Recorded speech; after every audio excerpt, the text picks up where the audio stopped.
Welcome back to Tales from the Harper's Pub. Um, we are continuing our fully virtual streaming due to illness. Um, where we last left off, the group kidnapped Baron Darap after raiding his mansion and then teleported into a tall golem known as the Bronze Stag in Omeron City. Perhaps we should remind the viewing audience what Dogalin means. It is a halfling term that is a inn, tavern, or safe house where the Shem Shadows can secretly be safe. The general public is not aware of which inns are Dogalin and which are not. You guys had walked around the city. It was in shambles, and it was partially in shambles and also bustling with energy.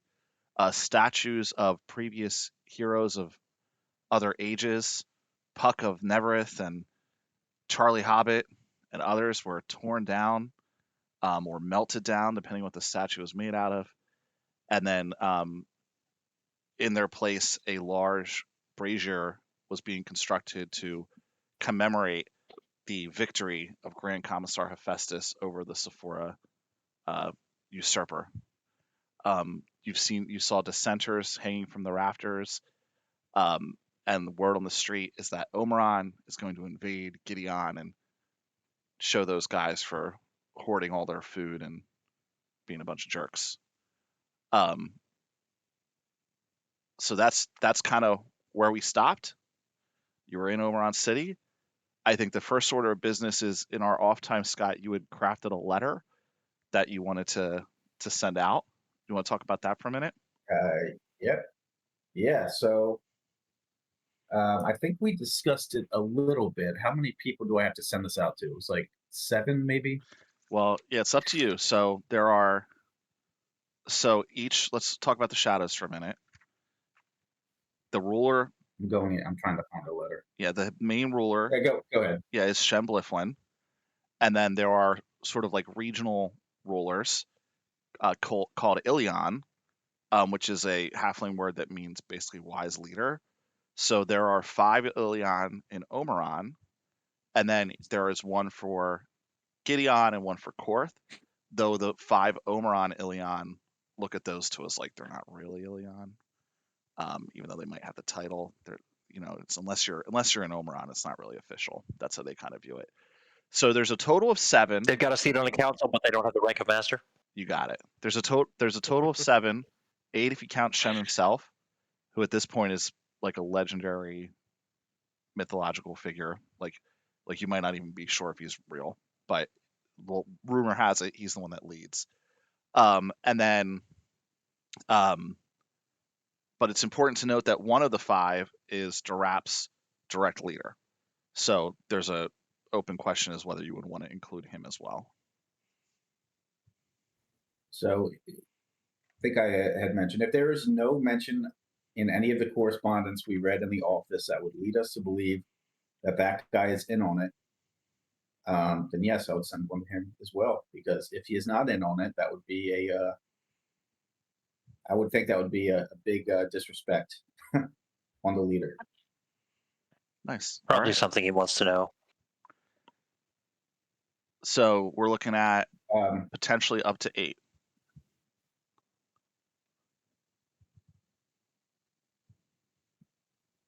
Yeah, that sounds right. Well, I'm going to send it to the 5 main ones, and I will send one to the main safe house addressed to Shem. I don't know how else to get one there. So that's at least 6, right? Yep. Am I missing anyone else? I'm not going to send one to those 2 on the outskirts, 2 in the other countries. Yeah, that's fine. So then that would be all of them. So yeah, you're able to go to a courier, just having run a dog colony yourself, the names of all these inns that these folks make their headquarters at. So you can easily dispatch letters to them and to their respective inns.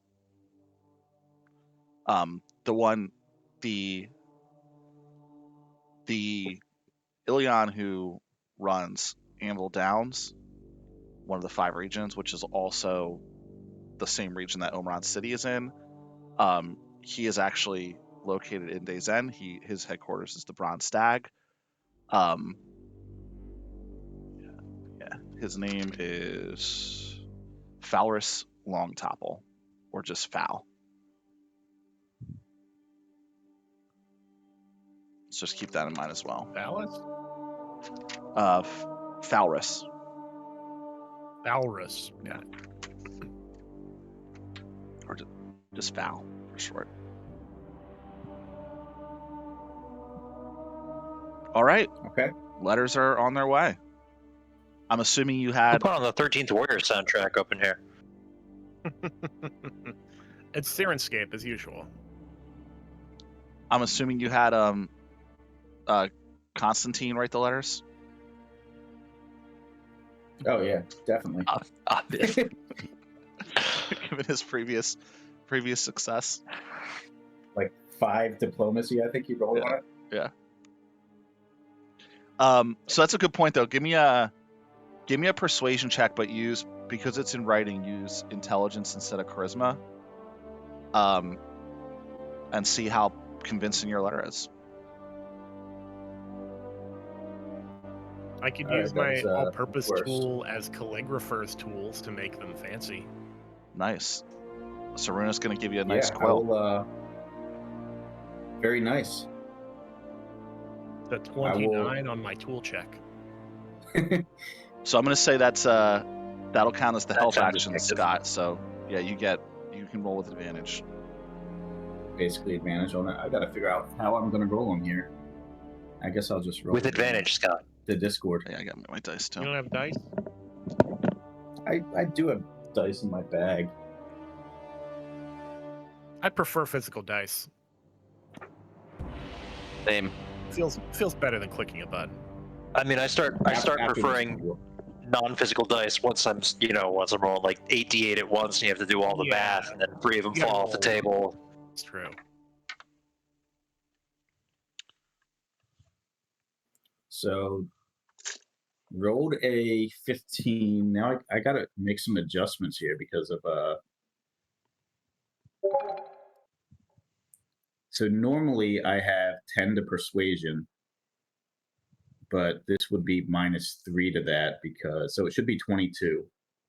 Only 22, Scott?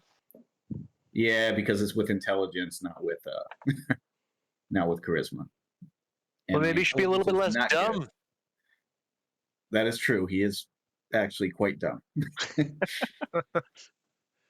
22 is still pretty No, good, it's Scott. added I bring myself intelligence. to give the character less than 10 intelligence. I don't like doing it. It's like Derek Zoolander. He's just all Unless I want charisma. to specifically play a dumb guy. Awesome. But why halfling bards? Yeah. Are you serious? I just explained that to you like 10 seconds ago. So very convincing letter. Good job on the check. Good. Thanks for helping out, Runa. And we'll let the letters fly, and we'll see where that lands.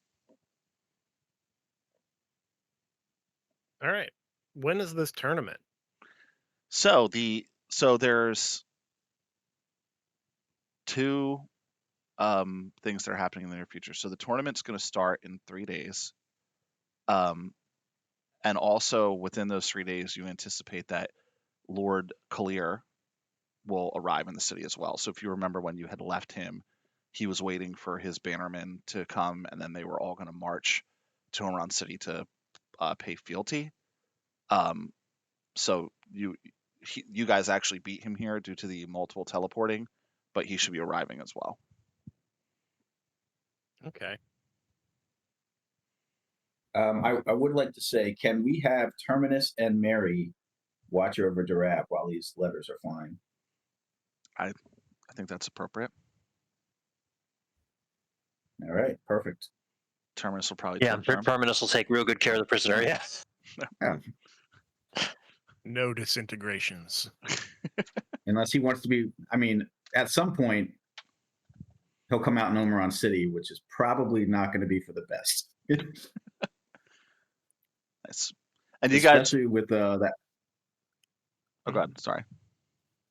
No, especially with what he's going to say. I'm sure he's going to be telling everyone around that he is the rightful ruler. Probably. We need him. So what's what's the name of the law that was going to be passed to establish a Senate? It had a name, right? What was it? Yes, I forget. I have to look at my old notes, Steve. I'll have to get it to you. I forget what we had called it, but Okay. it was like I think it was a celestial word that meant like grand bargain or something like that. But I'll get it. I'll have to look it up. Got to convince. You sure it wasn't Prima Nocta? The Got Magna to convince Carta. Terminus to endorse that. I think Joel. I think I seriously just looked up what Magna Carta meant in Latin, and then like looked up a synonym for that, and then like converted it into celestial. So 3 steps of being derivative to arrive at whatever I called it. Is Magna Carta not Latin? Yeah, whatever it means. Whatever. I actually don't know. That's why. Yeah. I feel really dumb I feel like maybe I should know that, but And then I'm sorry. What were you just saying, Steve? About that vote? Oh, I was just saying we got to get Terminus to endorse that law. Okay. That way we strengthen the cause against this new administration. I like it.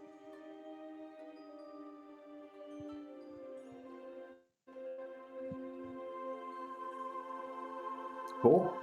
All right. What are you guys staying at an inn, or what's your plan in town?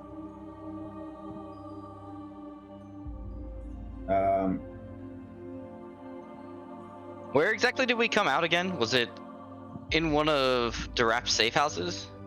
It was one of the Shem Shadow safe houses. Yeah, known as the Okay. Bronze Stag. Yep.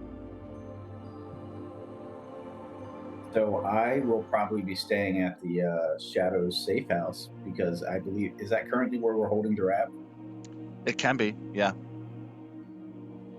You guys would have to I rent a don't know. room, but Yeah, I mean, I'll rent a room. all right. It's I they're don't know pretty what kind yeah, it's they're pretty pricey. It's gonna be 20 gold a night.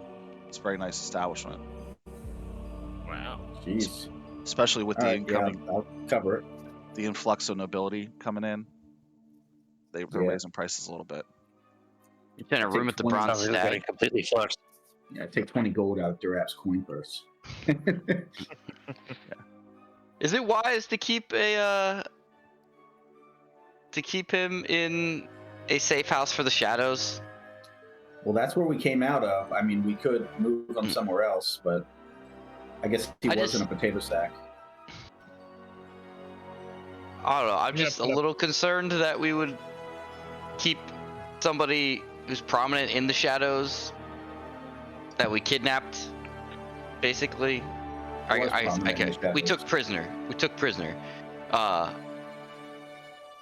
That we would keep him in like a safe house for the shadows. Yeah, I mean, we can move somewhere else. That makes sense. Are there any other inns nearby? There's plenty. Yeah. So they're not associated with the shadows, but which I think is what you're trying to go for. But yeah, there's what quality are you looking for? Dive bar. What? Give me a star rating. I Like mean, 1, 2, 3, 4, 5. I mean, we probably want to. I'm looking for like the Howard Johnson level of the Best Western. The Best Western. Was that 2-star? Sorry, Best Western. If you're I watching. don't know. I mean, we want to 3-star. probably stay low key here. Yeah. I mean, we're not looking for like a Red Roof Inn. Okay. All right. There's a. No, maybe if we were at a place like that, people wouldn't ask questions. That's true. Well, I think that's what we're looking for, right? We want We're in a to. place that has hourly rates. So wait. So you guys are looking for the Red Roof Inn? I mean, if we're trying to stay like off people's radar, we probably want it to be shitty, right? Yeah. Or are we not probably. trying to? No, Yeah, I mean we. I agree with that. Yeah, I- we should stay somewhere like a little like cheap and low key. All right. That's what I'm trying to think of here. Awful. Once we get inside the room, I could let me see.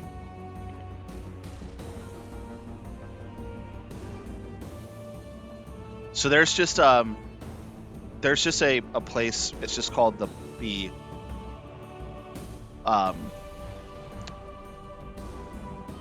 Plains Tavern. It's named after the Plains of Omron, which is a large grass field that connects Omron and Gideon. But it, like, the name is very generic, but it's super run down. Remy, you would have known, like, there's 3 of these that are all owned by the same guy. There's one in Days End, and it's just like a super shitty, seedy hotel where people would go to drink or do, you know, unethical deals. Yeah, so we'll get the largest room in one of those that would be able to accommodate our party. Okay. They don't really have a largest room. They have a pretty standard room, but it's 2 copper a night.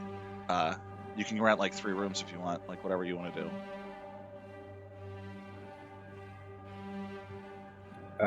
Well, I'm trying to think. No, it doesn't. I was trying to see if Mordenkainen's private sanctum it has dimensional space, but I don't think it does.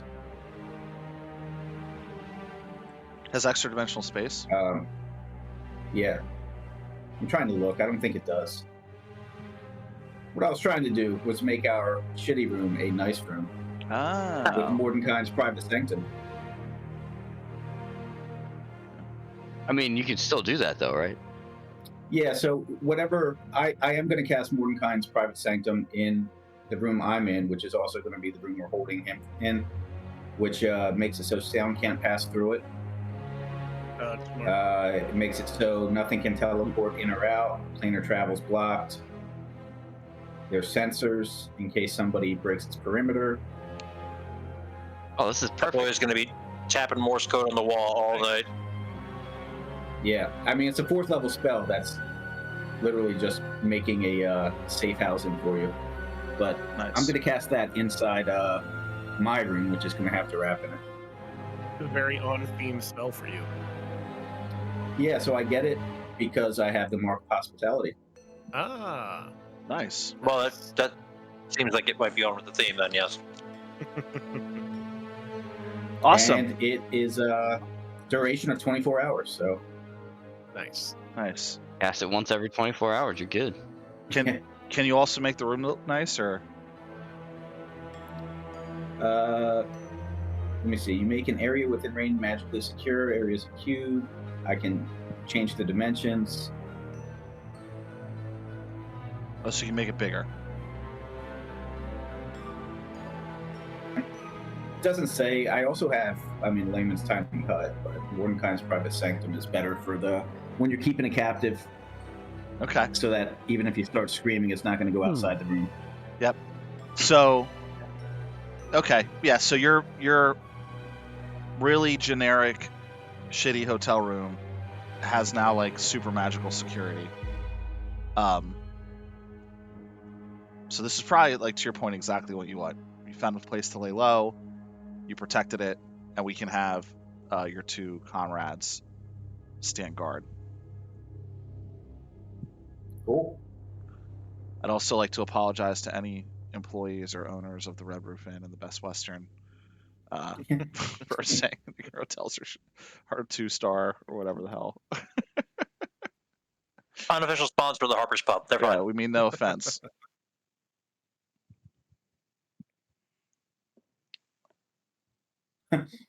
Hey, I would if like you do to, this, when we're walking through the city, keep an eye out for, like stone buildings. I'm looking for like a big stone surface in an area that has a lot of foot traffic during the day. Okay. So there is an In area. no way is any of us concerned about that. So You there. should be. It's not a big No. deal at all. You can't burn down the stone building. Exactly. Uh-huh. There's no burning involved. Some light vandalism. So the center of the city is Castle Omeron, which is on a big. Every side is surrounded by a big stairway that leads up into the castle.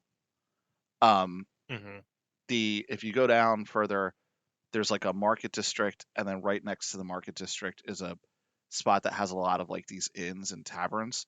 Your inn and tavern is not there because these are the nice inns and taverns. This is like where the Bronze Stag would have been, and the streets are made of like cobblestone, and there is a big outdoor fountain with like a big eating area. Like lots of different people will either like set up a picnic or like eat outside of different restaurants, but it's a gathering place for folks. Normally on like a normal day, there'd probably be like some live music and things like that, but given the state of the city, you don't.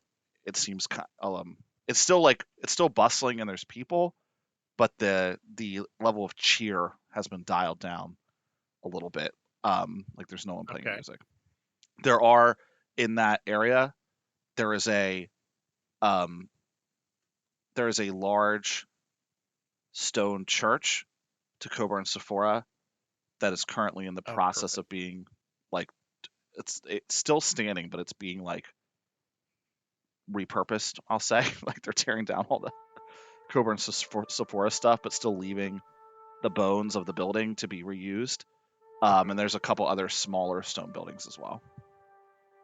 Okay, perfect. Once it's like late in the evening, I'm going to come back to that. Okay. I'm gonna say that's probably gonna be about 4 hours from now.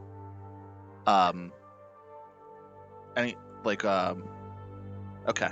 I'll say unless anyone has anything they want to do, I'll say that time passes. Okay. So I want to use my all-purpose tool as mason's tools to carve like a stone relief into like a big, very like public stone surface. Probably the Church of Coburn Sephora would probably be perfect, somewhere on the outer wall of the Church of Coburn Sephora. Okay. Hold on, I have a graphic. So you're vandalizing a Sephora? Yeah, but it's good. Don't worry about it. Where is it? Sorry, I just need a sec.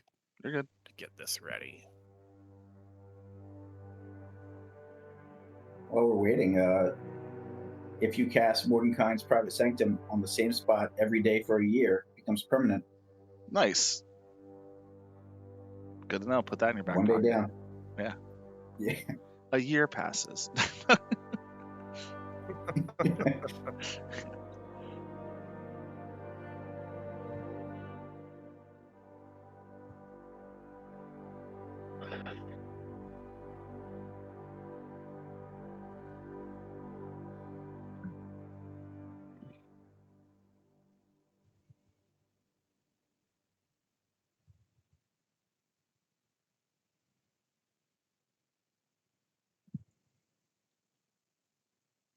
Damn it.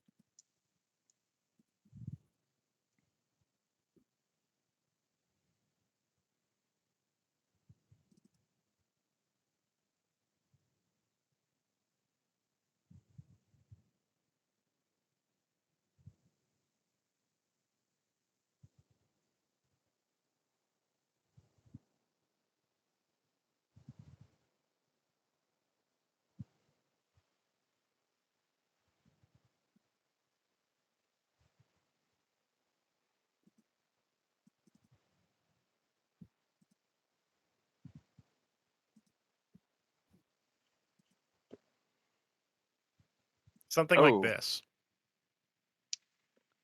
Okay.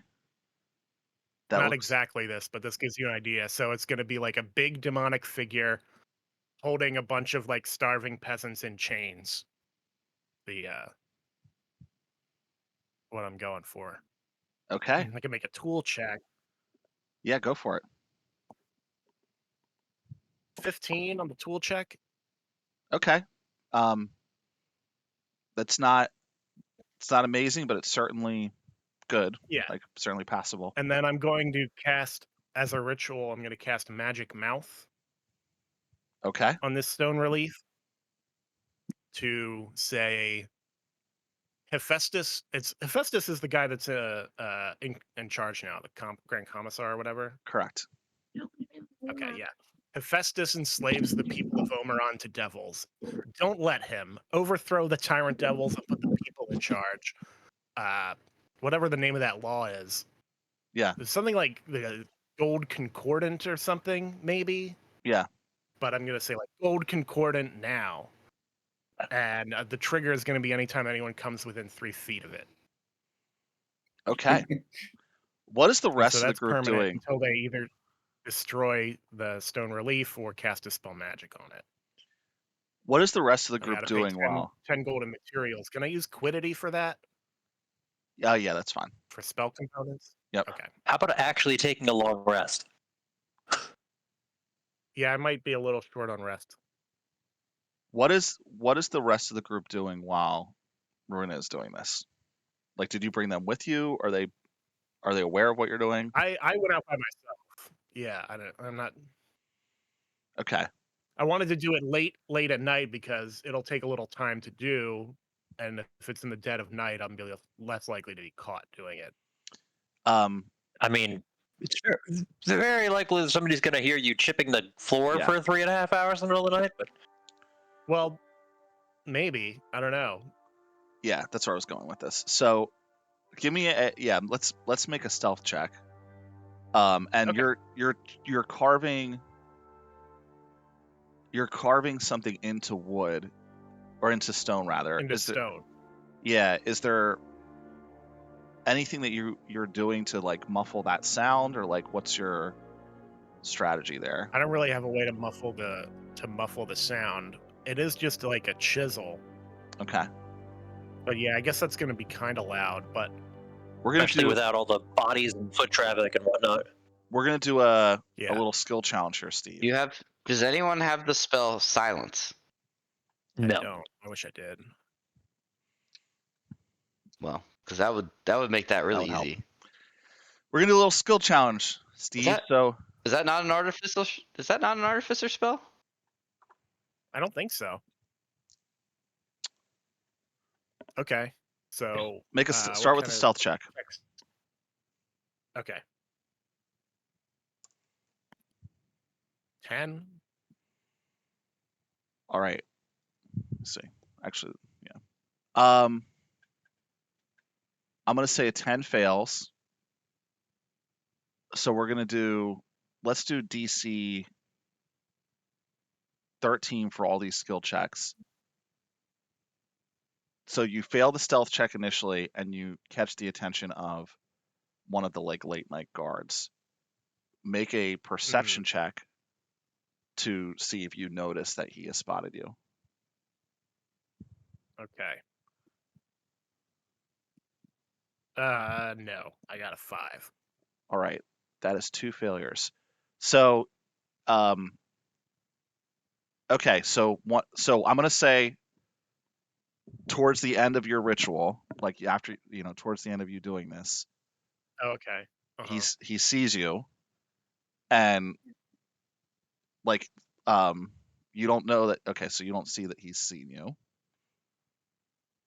until he gets pretty close to you. So he's now like 10 or 15 feet away, and he says like, what are you doing to the church? Okay. I can cast invisibility. Okay. And flee. All right. So cast invisibility, and then you can choose like either athletics to represent you like running away, or stealth to see if you're able to get away from him cleanly. Okay, my athletics is just a little slightly better, still not good. I rolled an 8 on athletics. So 8 total. Not rolling good. Yeah. Can you flash of genius that? Oh yeah, I could. Flash of genius. Thank you, Joel. I got a That was smart. I got a 13 that time. All right. So we got a pass and 2 failures. So at this point, he knows that you vandalized the church. If he stands within 3 feet of it, he can hear the message, which he knows is not good. So they're going to start sending guards out into the, like, he's going to get the other guards to start sort of canvassing the area to look for you. Okay. You were able to run away and successfully like duck down an alley. What's your next course of action? Disguise self. Okay.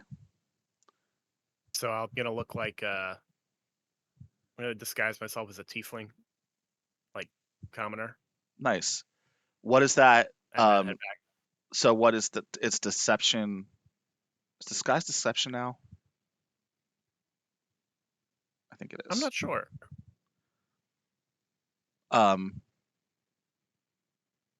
Does disguise self give you a bonus on disguise? Checking it now. Disguise self creates an illusion of another appearance on you. Yeah. I think if you're trying to pretend to be somebody else, it's either performance or deception. Yeah, I'm not imitating a specific person. I'm just trying to look like not the person who just got spotted vandalizing. But like as far as like his image goes, he looks totally different. Okay. I'm trying to keep this going as a skill challenge, so I'm trying to think of a way to represent this as a skill check. So we could use perform, deception, or arcana. I'll say to, or any, I'm open to options to do a check to see how well you are able to get back to the room. Okay. I mean, I'll take arcana if that's an option. That's a good one for me. Go for it. That ties into casting the spell. Yep. All right.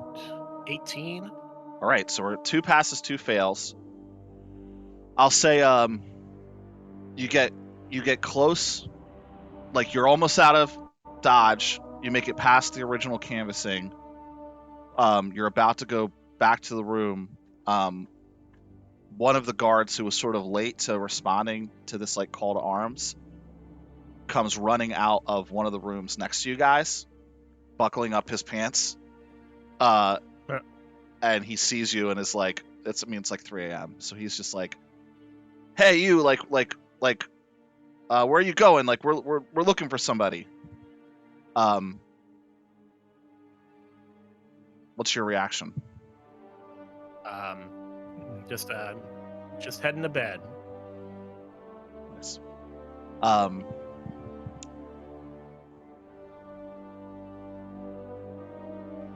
So that would be deception. So we can make a deception check, or again, I'll take another skill check if you think there's something else you'd rather, another skill that you would use in this scenario. None of the ones that would make sense are going to be any better. It's all Okay. plus zeros. Okay. Off the board here. Roll a deception check. Well, then it's up to the dice, isn't it? 5. Okay. So you're gonna he doesn't believe you. We're gonna say the skill challenge was failed. What the result of that failure is will remain to be seen. But what right now the problem you're dealing with is you got a guy who's like I don't believe, like, what are you talking about? This seems really shady. You guys, people can't hear inside the room, but you guys can hear outside the room, right? Let me double check.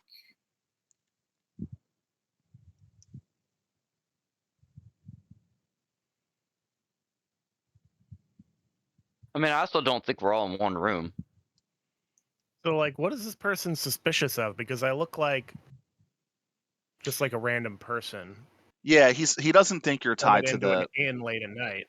He doesn't think you're tied to the thing. He just sort of was like reactionary, like, "Hey, what are you doing?" And you said like nothing. Well, so listen.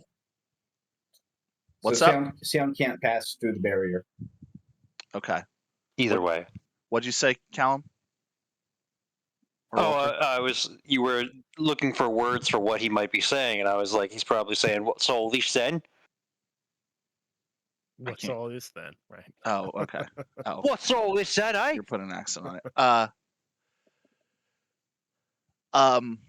Okay, you guys here. I'm just gonna say to Joel's point, Remy, you're probably in the main room, but Cassville and Callum, you guys are. I'll say Cassville specifically because you're probably meditating. You hear some chatter from outside the room. How do you react? I mean, is Runa's voice disguised? Good question. I have another question as Room well. haver. With sound being not passing through, what about our walkie-talkies we have? That's this group, right? Yeah. Our spies murmurs. Yeah. I don't think disguise self affects my voice. I think it's just a visual illusion. Okay, so I hear basically a guard accosting Runa, from what I can tell, and I come out of the room and I see this random tiefling speaking to the guard with Runa's voice, and I mean, And the guard is all, "What's all this then?" I don't know that I've ever seen Runa cast disguise self before, but I mean, I do know that. The only other time I did it was when I was getting supplies for that first arson. I Okay, don't know if your character I don't know was if I around was there to for see. that. But I Runa's do know that she's first a arson. spellcaster, and it does sound like her.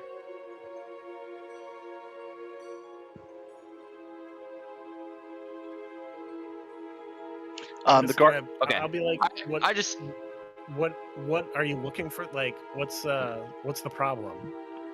Says, I asked you a question. What you're doing out here? And I don't think you're being honest with me. I'm just returning to my room for the night, sir.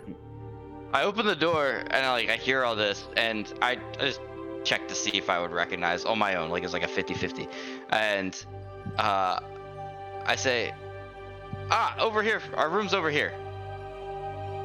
I'll be like, oh. All right, he's kind of look at you Sorry. guys, and then remember that he's being summoned to go to canvas for this Fire Ganassi woman, Goliath. woman. Oh yeah, who is clearly not you. So he'll just finish buckling up his pants and run in that direction. Yeah, the woman who was spotted vandalizing is like 7 feet tall. Yeah. 7'5". I'm gonna say, I had to think about it for a minute. I'm gonna say the beepies don't work just because the room blocks divination as well, and I would imagine Yeah, that would it be does. some sort of divination sending. Disguise self can only make me look 1 foot shorter, so I would be 6'5". So that's a You're a tall, very tall tiefling. Yeah. Tallfling. All right. Yeah, blocks everything, Jason. Blocks everything. I'm in the WNBA. So you're able to get back to the room and sleep safely, having completed your act of vandalism. At first, I'm like, you are Runa, right? Yeah, once the guard leaves, I drop the disguise self. Okay. It's like, Right. what the hell was that about? Almost got caught. I was just out putting up some information about the resistance, but I almost got caught. Nothing's on fire this time, is it? Nope, no fires. Okay. All I right. have to be more careful next time. Callum, Yo, dog. is it safe to assume that you're just sleeping in a hotel room? Yeah. Awesome. You wake up in the middle of the night, probably around 2 a.m. This is completely unrelated to what happened with Runa. And you get the sense that there's somebody in the room with you.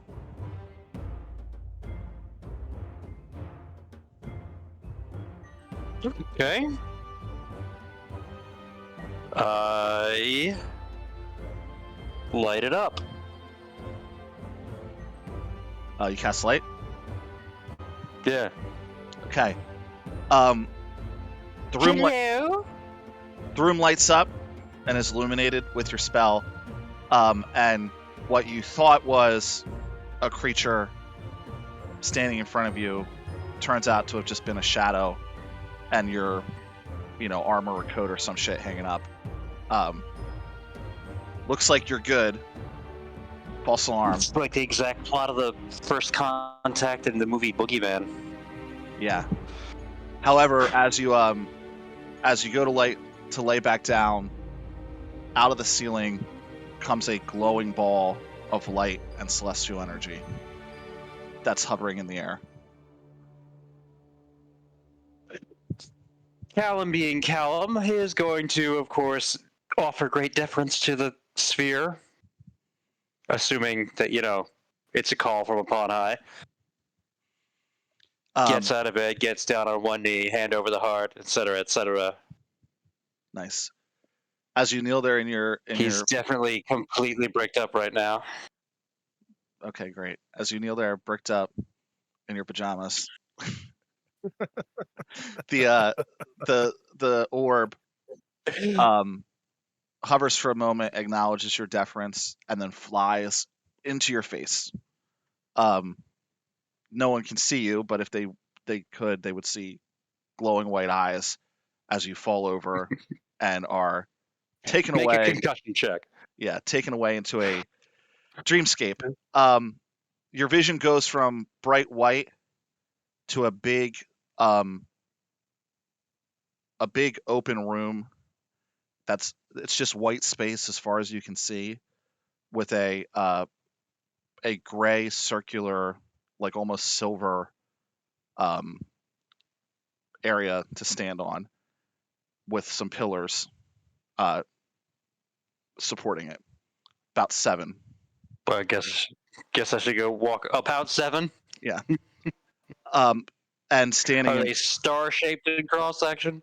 Yeah, standing in front of one of the pillars, directly in front of you, is a large angelic creature holding a big golden shield with wings made of celestial light, who you recognize from before. It's the creature that saved you. From a while ago? Yeah. So Callum will get down on hand and knee and say all the prayers and I'm unworthies and all that other shit and wait to be acknowledged. Says, "Rise, Callum." In a big, bellowing, echoing voice. The angel is very much Diablo style. Like, you can't see its face under the white hood, but you can hear the booming voice come out of it. It says, "You have entered the city of sin, the cancerous heart of this continent that spreads evil and continues to make this place unclean."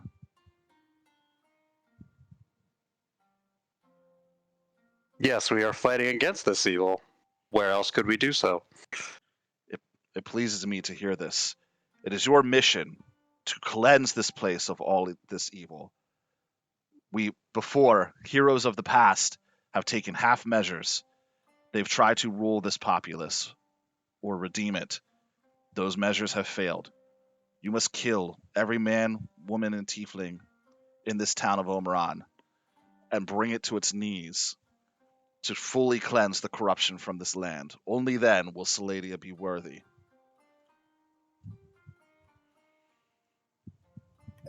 What did he say? Rash. We are but a handful of men and women, and what you are asking is more than likely beyond our reach. This is your mission. This is what you were brought back to do. Do you defy me? I confess I may be unable. He says, start with the Tiefling dynasty. Find ways to kill them and destroy them, prevent their corruption. Or else this whole continent will go to war. But do not stop there. Do not stop until every one of them is dead, and the justice is brought to this land. We have been endeavoring to position an alternative government against the Tiefling-led one. It appears not to be wholeheartedly supported by the people. They have had to enact violent rebellion in order to establish their rule, and their position is currently young and precarious. If we can destroy this infection before it spreads, we may be able to do so with one cut rather than 1,000. Make a very hard persuasion check. Persuasion? How good is Cal at persuasion? I don't know if that's really his jam.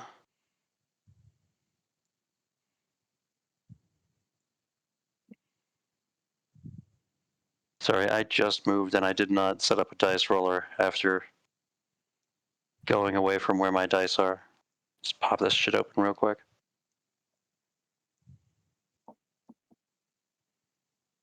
All right, here we go. Actually, got a 15. Okay. So you make a convincing argument. He's pretty staunch in his opposition, but he respects you for, like, he respects the strategy. He doesn't think it's foolish what you're saying, but he thinks that basically It's not his style. you need to learn a little bit. You're a bit naive. He says give the people an alternative to government. That's what Coburn Sephora tried to do. How did that work out for him? Now the people destroy his altars, and evil still remains in this land. Your solution may work for one generation, maybe two, but it is until we root and stem this infestation, it is only a matter of time before evil comes back. Anyone in the aristocracy loyal to this regime must be destroyed. Every single one of them, their cousins, their brothers. Justice must be brought until no evil blood remains. That is I'd have to agree with that. Then we are of one mind. I send you back. And one blade. And one blade made of shadow. It's pretty cool. You gotta check this thing out. Yeah, it's a pretty cool blade. Where'd you get that, by the way? I send you back to maintain this mission, and will continue to offer you my celestial power to do so. But I will be watching and checking in. Make sure that you complete this task and save Saladia.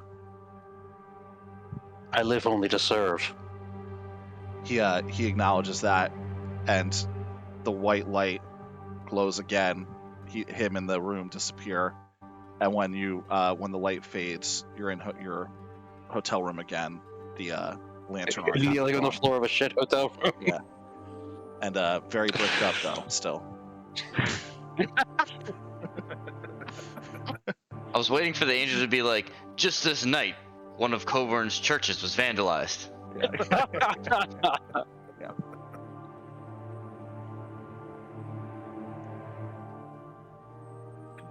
That was just the beginning, guys. I got more plans too. Should probably just stick with what works. Setting things to fire as you run away. More bricked up than that guy from the cask of Amontillado. There you go. All right, so night one is passed. What are y'all doing the next morning? Long rest. Woo. Yeah, long rest. Long rest accomplished. If you remember, several sessions ago, I talked about Runa making like a tiefling disguise, like some false horns. I don't know if you remember that, but I wanted to wear that disguise going forward. It's just hey, Schmatic. There is a lot of bad blood and a lot of serious history tied up in Hornface, and I think you need to think really seriously before you put it on. It's cultural appropriation. Okay. Cultural appropriation. Okay, so you're disguising yourself as a tiefling moving forward.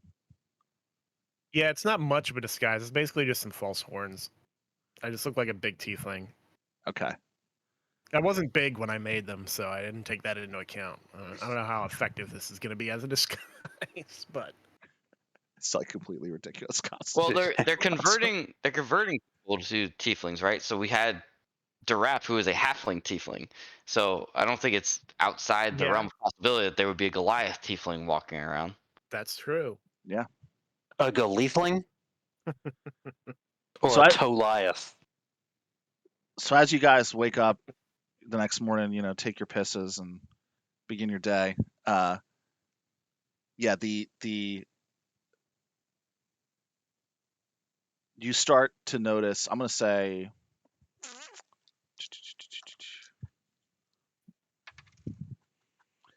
Cassavel, just by coincidence, like you're just sort of starting your day, your routine, whatever, and you notice that hanging on one of the guard shacks, not far from your hotel, is a very poorly drawn wanted poster, with a man. very poorly drawn turnaround. image of Runa, saying that they are describing that they are offering 1,000 gold for anyone who can bring the female Goliath Vandal to justice. Oh man. It's a lot of gold. I chuckle a little, and I mean, if no one protests, I take it down as if I'm going to like hunt for this bounty. But really, I'm just gonna go and show it to everybody and make fun of it because it's so terrible. Probably doesn't I'm have gonna to use be that disguise good, self though. first.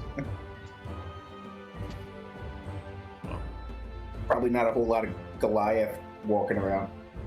Well, I say, Runa, you're okay. This one doesn't have horns. That's true. Nice. All right. So day 2 in Omeron, what are you guys doing? I want to scout out the tourney grounds, if we're able to. Okay. Yeah. So, very easy to find. So I mentioned like Castle Omeron, center of the city. There's a market district and another district with a lot of nice restaurants. Sort of on the opposite side of the castle is where they have put these tournament grounds. It used to be just a large area where like the poor peasants of the city would come to like do laundry, and there was like very shallow bodies of water that they would wash their clothes in, and then there was another like not a bathhouse but a laundry house that they would use to clean them. They tore all that shit down and turned it into this basically these tournament grounds. So you see what very clearly looks to be like a listing, like a jousting field with some makeshift bleachers stood up. And then there's another area that's very clearly for the melee, and then one that's very clearly for archery. And there are like people are out and about, like archers are practicing their draw. You see several what are clearly knights, also scouting out the grounds, getting ready for the tournament. And under there's like a 2-story building that has like some stables and some archways made of stone, and under that you can see a big sign that says like tournament sign up.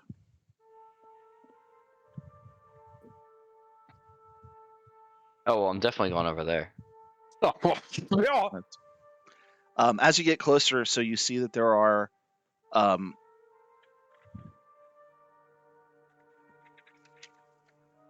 total of 4 different tournaments. So there's this is listed on a like large piece of parchment that's hanging up for everyone to see. There are the lists, the melee, the archery contest, and a special adventurers tournament. And sitting at the table where one would sign up is a familiar individual. He looks like Colonel Sanders, I think is what someone said last time. Monocle, bowler hat, big mustache. wearing a nice courtier's outfit, and it's a gentleman who previously identified himself as Mr. Wincott. Well, he Oh, looks like right. Colonel Sanders. He kind of sounds like him. Yeah. And he offered But us chicken. then he's also a devil. He Yeah. offered his chicken. And I'm going to try my best not to make him sound like Foghorn Leghorn, which is what I've now just like gotten into the habit of doing. Now I say, boy, have you ever considered now eternal damnation in exchange for rewards here in this mortal coil? Why, I say it could be the greatest thing to ever happen to you. I think I missed that cartoon. Foghorn Leghorn? No, I know who Foghorn Leghorn is. I just think I missed that one where he said all that. About eternal damnation and whatnot. Anyway, yeah. So Mr. Wincott, is he the one like trying to sign people up, or is he just sitting there? He's the one signing people up. He's sitting behind the. Okay. Yep. Gotcha. There's also Oh, a separate series of betting windows as well, but they're same Okay. general area, but off to the side. Okay. Well, I approach the table and I say, Mr. Wincott, interesting to see you here. He says, "Yeah, last time it was Calum that tried to stab him, not you." So he says, Mm-hmm. he says, Cassaville Yeldrin. Well, I thought I was a yellow-bellied skunk if I'd see you again.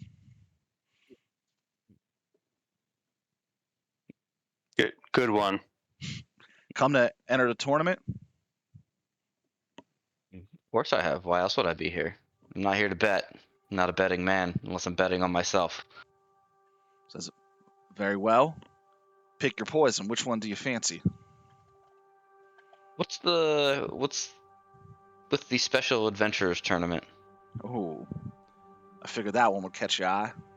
That's a special tournament, unlike the other ones that we've seen before.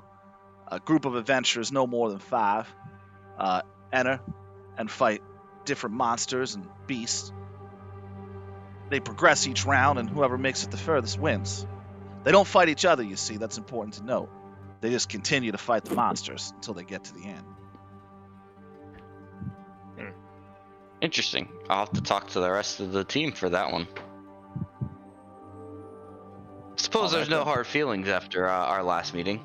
Oh, of course not. Why? Because your friend tried to stab me with his blade? Hardly a surprising reaction for one such as myself. I'll say he's a very convicted. He's got his convictions, that's for sure. You said there were 4 tournaments, BD, but you said the archery, the melee, the special adventures. What was the 4th one? A joust. Oh, okay. Yeah, no, I'm not in for that. I say I'll have to talk to the rest of my friends for that one, for the special adventures tournament. But for now, I will sign up for the melee. All right. So melee is going to be in the field right over there. You see, open brawl style. Several individuals will compete until one is left standing. Important rules: only melee spells and hand-to-hand spells and weapons only. No ranged spells or ranged weapons. Okay? There's no rule regarding, ideally we want people to duel off, but there's no rule regarding team up, etc. So you could find yourself facing several individuals, and technically that's not a violation.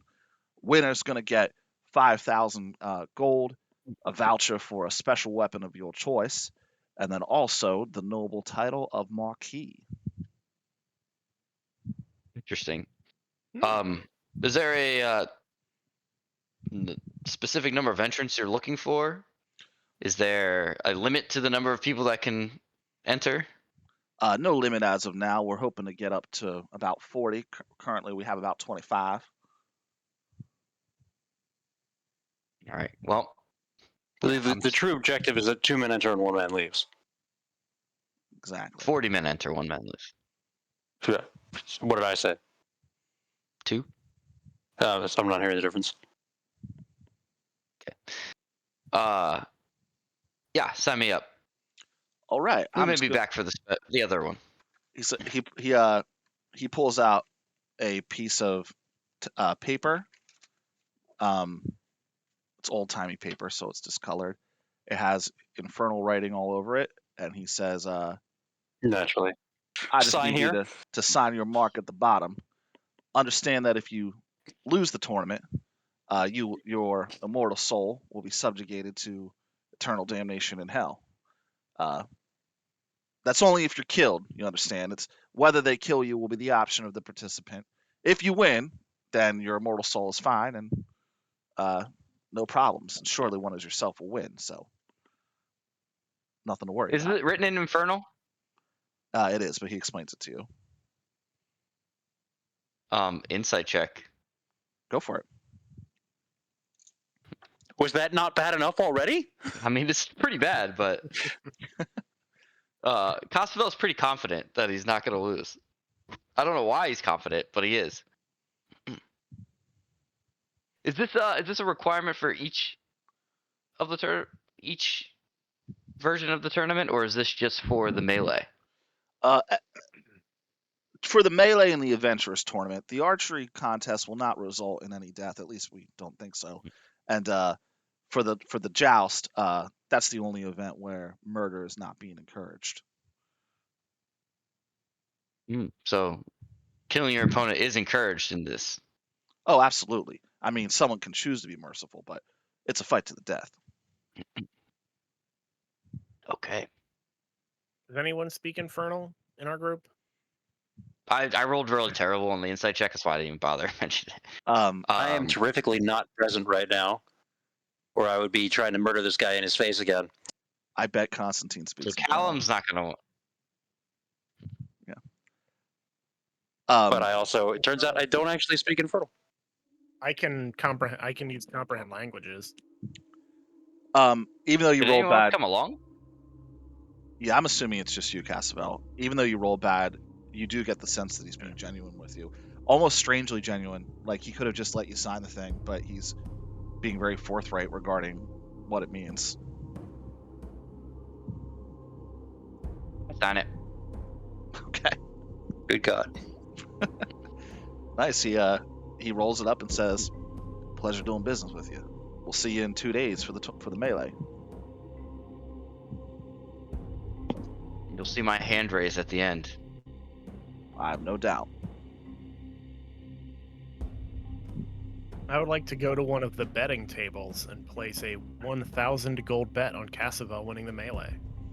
Nice. There is an older halfling, so he has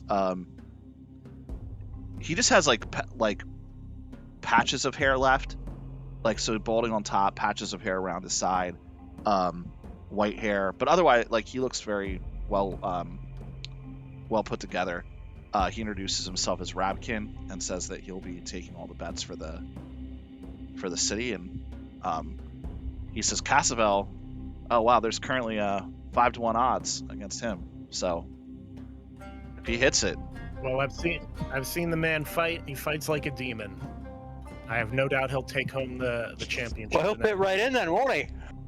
yeah. I'm gonna say I feel like demon should be a curse word in this town. Maybe it used to be. He says very well, and he takes your 1,000 gold and gives you a voucher, outlining your bet. Sweet.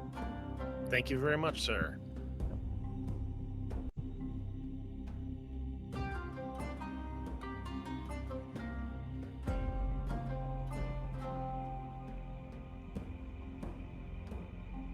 All right.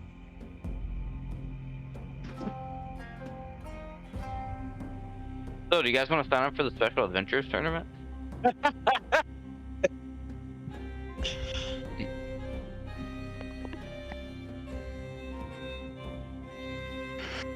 Gonna need a little bit more detail on how you bring this information to Callum's attention, because he's probably not gonna be signing any infernal contracts.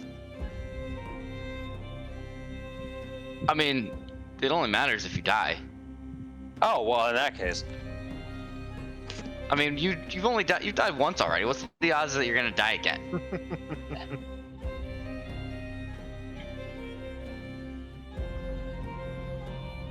I don't know. I wasn't planning on entering any tournament like Runa wasn't planning on entering the tournament, but You know what? I'm gonna go into the melee and just beat your ass, Caswell. How's that sound? Then Runa's gonna lose 1,000 gold. yeah, We should get in and team up. If I recall, the rules were no range, no magic, I believe. No range. No range So- anything. But magic is okay. Oh, As okay. long as it's melee. in melee. If you want to use like Blade Ward or like Burning Blade, you can, but you can't throw like a firebolt. And I can't throw daggers. Can't throw the kunai. What about fireball? I think that counts as ranged. Go ahead What and if just you- skip the whole first section of the tournament there. What if you focus? What if you target right next to you, like for the fireball? Yeah, if you threw it at your feet, maybe you can make an argument. But I think we're gonna bring in. We're gonna like, yeah, you know, we're not gonna be breaking the rules. It's we'll see what happens. You can try to make that argument, but yeah, melee spells only. Just doesn't seem like a very good tournament for me. Well, No, so but Runa and Callum would probably do okay, and Constantine as well. so yeah, I don't want to conflate two Constantine things. shouldn't give a shit about signing contracts. So the melee is no ranged. The rule is no ranged. That rule is not for the adventurous tournament. The adventurous tournament, I mean, he didn't really get into it, but you can do whatever you want. So you could still use your ranged spells in the adventurous tournament. Yeah, that's more Remy speed. Although we are at least a man short. Gotta have 2 men on 4 hands, 4 eyes on Durap at all times.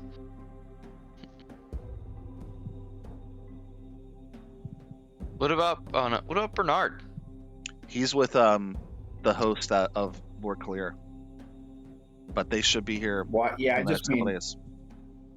we're able to have up to 5, and we're currently missing. We only have 4 PCs here, and that's assuming we all sign the contract, which we may not. It doesn't sound like Callum's gonna do that. He was like it would be a tough sell on him. Fair enough. There was definitely hesitation on my part.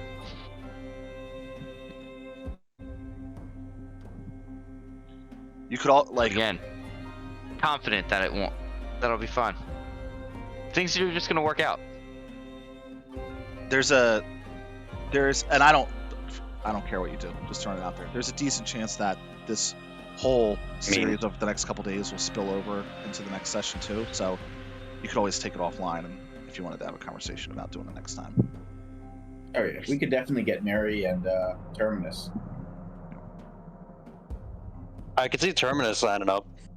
I mean, it's probably a contract for his soul to be damned to Asmodeus. So Yeah, Probably I'll break that's true. He about might that not one. actually be eligible why wouldn't he be?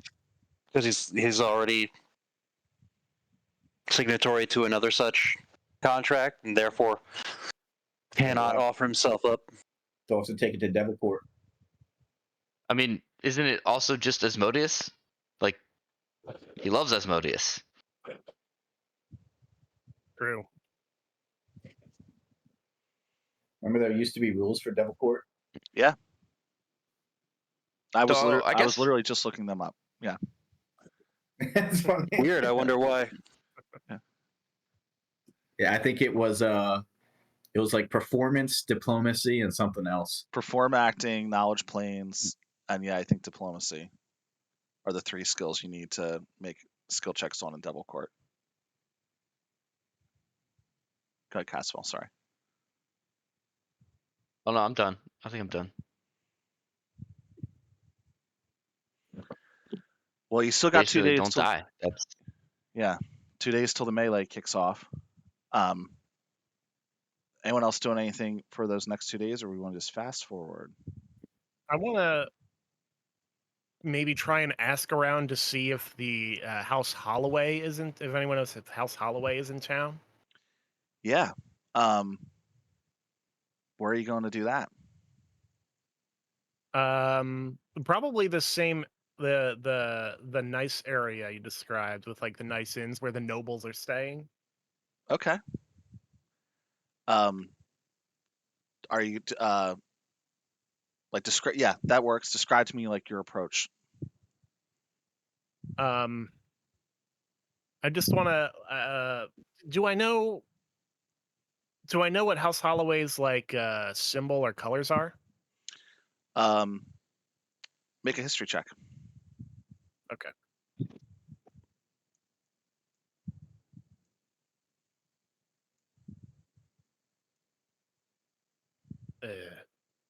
13. I'm gonna say with. Yeah, I'm gonna say. Actually, make it again. Make it with advantage. Oh. I'll tell you why in a minute. 27. Okay.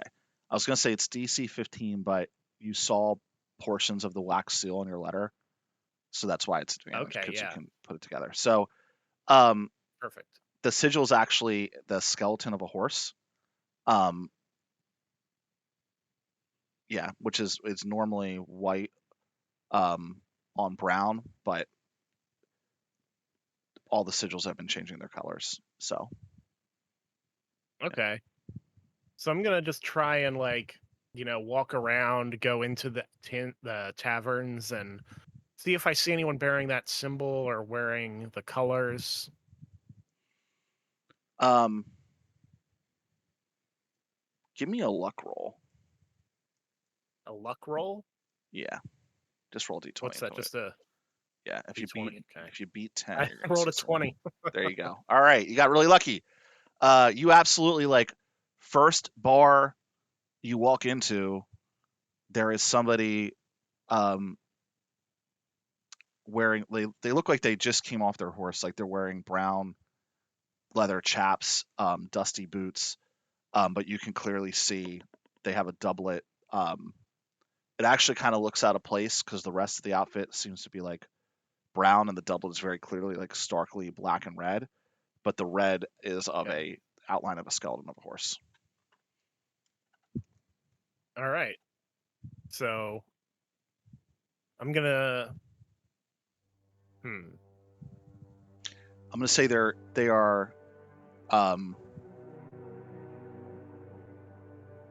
they are a tiefling, relatively young, with like the instead of like the reddish tiefling skin, it's like the pale white. Okay. I don't know what the good way to approach this is.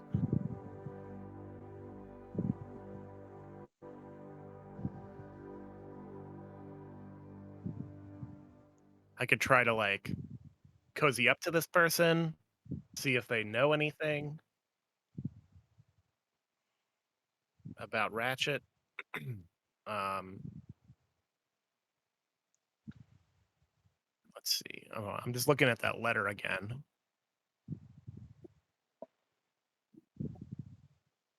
And are you're currently disguised self as a tiefling? Not with a spell, Okay, you just have the just with horns. like a physical disguise. Yeah. Yep. Okay. Just a 7.5 foot tall teeth. Yeah. It's not, maybe not the greatest, but. Oh, ricochet.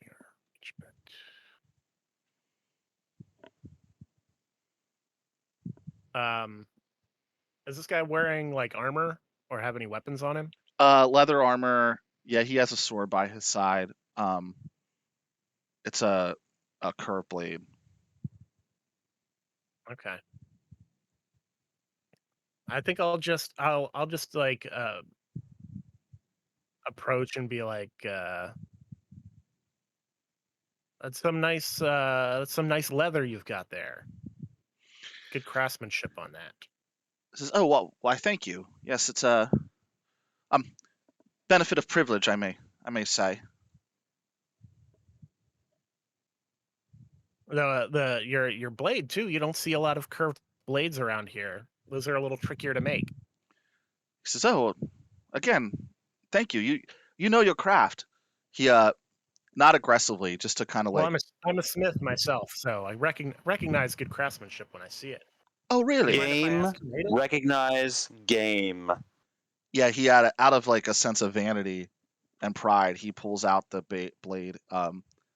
It looks like the And kind of she like curved shouts, sword. "He's attacking me!" and stabs him. It's like the kind of curved blade that cavalry uses. It is very well crafted. A Sheba? Yes, and on the blade right next to the hilt, you see a mark that is Ratchet's mark. Okay. Suspicions confirmed. He says, "I'm very fortunate. My uncle has made relationships with some of the best craftsmen in the realm, and wants to make sure his kin are well armed. Here, take a look if Your uncle? please." Oh, I'd yes, love to. Yeah. yes, the Duke, Who's your uncle? the Duke Calloway, Corin. Duke Halloway. Oh wow. Okay. Yeah, this is nice. And I'll like weigh it and look at it, and look down the blade, and hand it back to him. And then stab him. I recognize this maker's mark. This is the gnome Ratchet. I didn't realize he was making this kind of stuff anymore. He says, like, oh yes, I must confess, I'm not proud of my ignorance, but I'm not as well versed as one such as you in the craft. But I do know that my uncle did come into the employ to become employer of this gnome. Something of a debt of some sort. I don't bother myself with those matters, but that sounds right. Yes, he is a fine craftsman and is benefiting the armies very well. Wow, that's very cool. I haven't seen him in a while. I might like to go visit him sometimes. You know where he's staying? At that, he gets a little uneasy. He says, like, well, last I heard, somewhere in the Amble Downs, we're not supposed to speak about troop movements. You see, all very hush hush. You Oh. understand, but So he's my deployed with the troops. Interesting. my uncle has the fortunate benefit of Grand Commissar Hephaestus. Got to remember the title change. Has made him one of the head supply officers, a great prestigious honor, and he helps maintain the supply lines, but can't speak to specific whereabouts. Got to protect the course, I secrets of the understand. state. Yeah, it sounds like he's moving up in the world. That's good for him. Yeah. Oh yeah. Anyway, thank you for your time. Oh, thank Have fun you. at the tournament. What was your name? My name Runa. Oh, Runa. Very nice to meet you. I'm Serwin. And he outstretches a hand to Erwin, shake pleasure your to hand. meet you. Yeah. You staying in town for a while? I am. I'm staying at the Bronze Stag. How about yourself? Oh, just another some other inn down the street. I forget Oh. the name of it. Very well. Well met, and hopefully I see you at the games. And good luck. Are you helping to supply as a smith for the war? Oh, I'm just here to watch. Oh, okay. Well, I I know love a good tournament. I'm a fan of the sport. nice. Well, I know the armies are always in need of more smiths, so you really unsung heroes they are. Couldn't have the fighters without the weapons. Couldn't agree more. I appreciate that. All right. You take care, sir. You as well.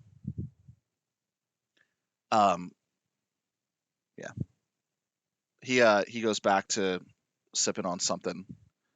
As you walk out, two of the guards give you a very you've clearly caught their eye. Make a deception disguise check. Okay. All right. Do I have inspiration? Hold on. Is it time? I do. I have. Okay, I'm gonna use an inspiration. Oh, God damn it! A 9. Okay. They are Surprising that your disguise isn't working. No, They're- it doesn't seem to be working. they are able to Dude, what about clearly. Flash? Good. Does Cancel. Flash of Genius work on ability score checks? Like, could you can add your intelligence, right? If you use Flash of Genius, I don't remember if it works on that or not. I know it saves and I think attack rolls. Let me see. Where is it? Yeah, it's an ability check, so I can add my intelligence to that. That would bring it to a 13. Okay. They roll better than that. They see through your clever disguise. I was gonna have one be like, Wooden horn somewhere. so you clearly catch their eye, and two of them start beelining through the crowd at you. In your Okay, direction. I'm gonna have to book it. I'm taking off. All right. We're not Expeditious retreat. okay. I was gonna say I won't go through the whole thing again, but yeah, if you're able to cast Expeditious Retreat, they're unable to do that. So I'm gonna say that you get away. Okay. They are really coming after you for fizzling up this church. Hey, Which, by the way, was a church that pretty much got outlawed, right? Yeah, I mean they're turning it into something else now. I don't know if you ever saw The Handmaid's Tale, Scott.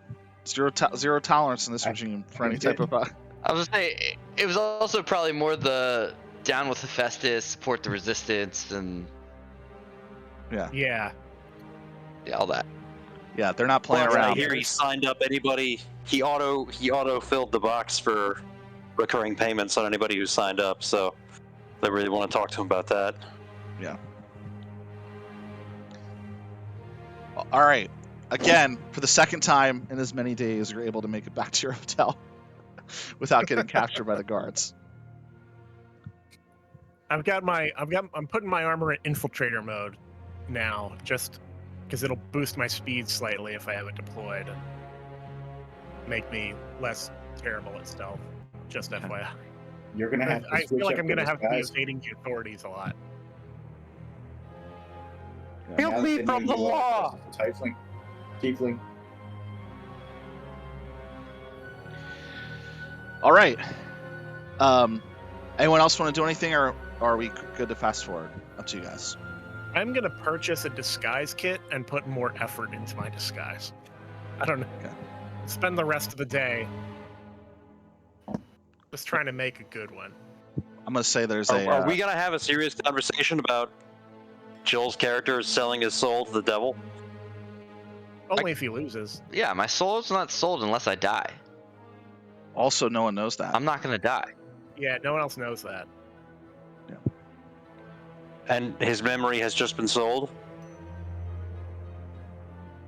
The devil is the centerfold. That's the one. There's a hobgoblin innkeeper at your hotel that you can buy a disguise kit from.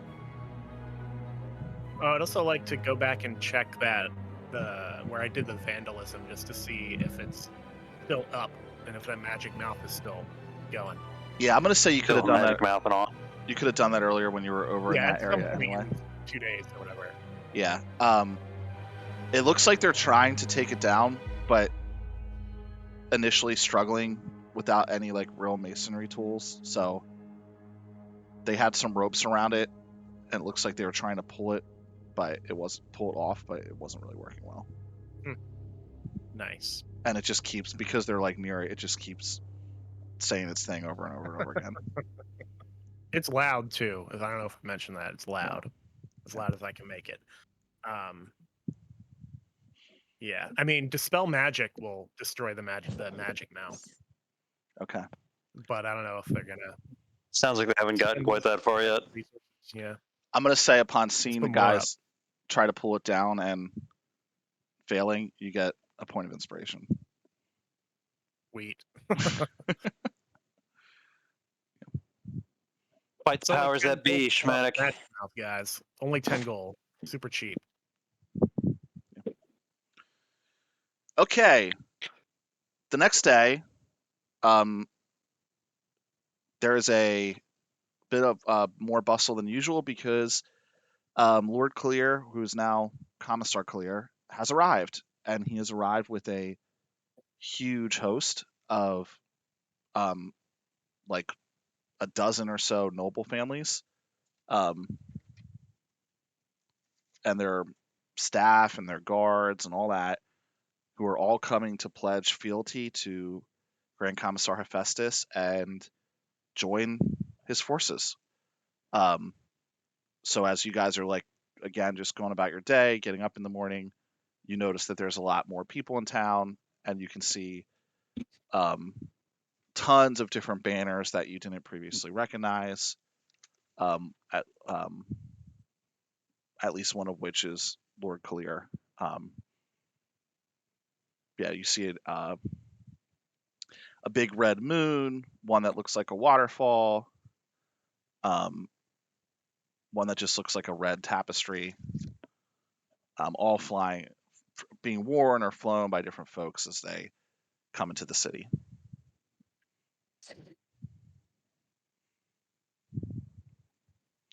As previously mentioned, Bernard and Cassandra were still with this group, just FYI.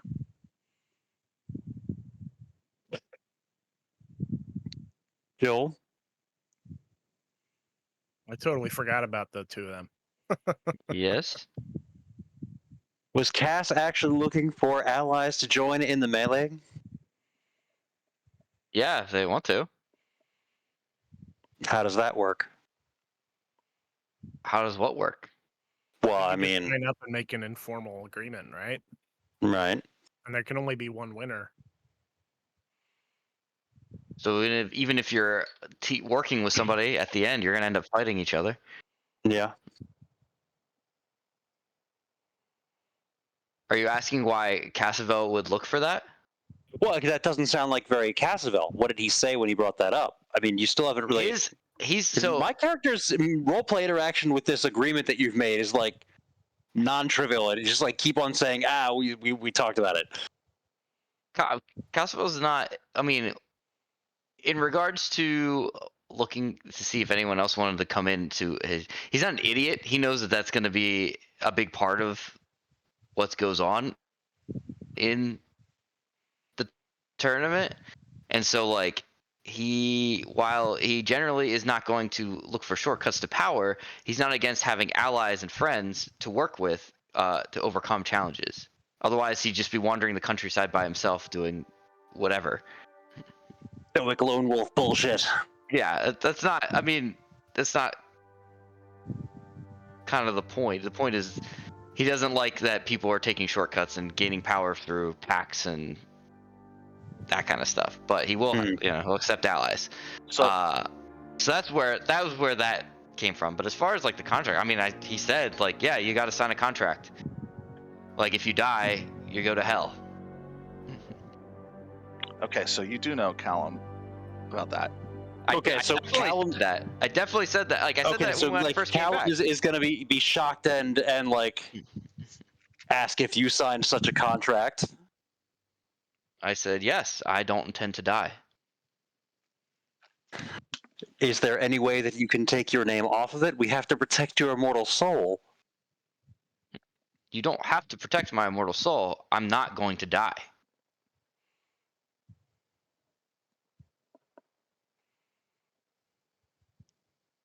Okay, Callum is going to.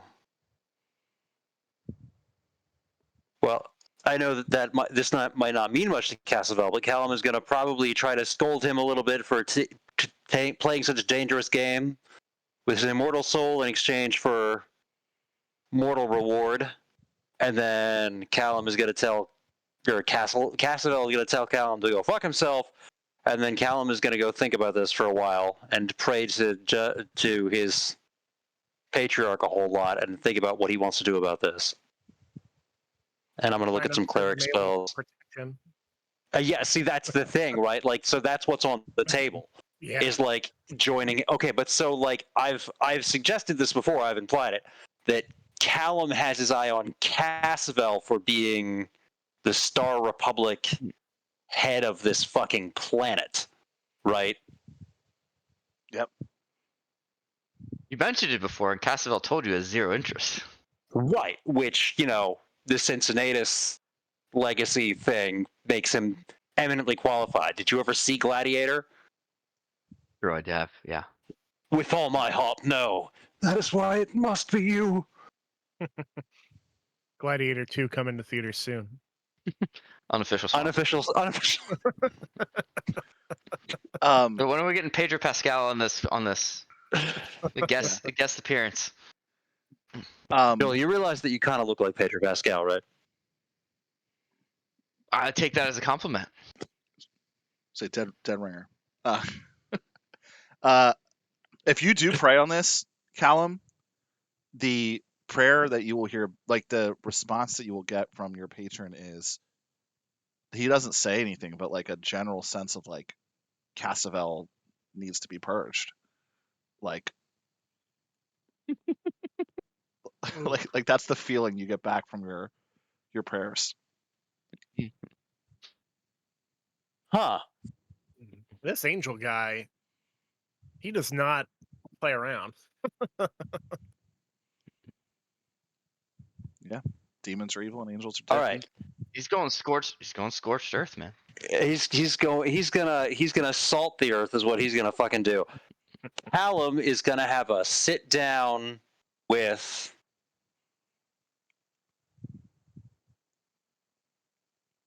probably exclusively with Runa. Oh. Okay. And he's gonna ask what Runa's thoughts are on Cassavel's entrance into this tournament and the risks involved, both here and hereafter.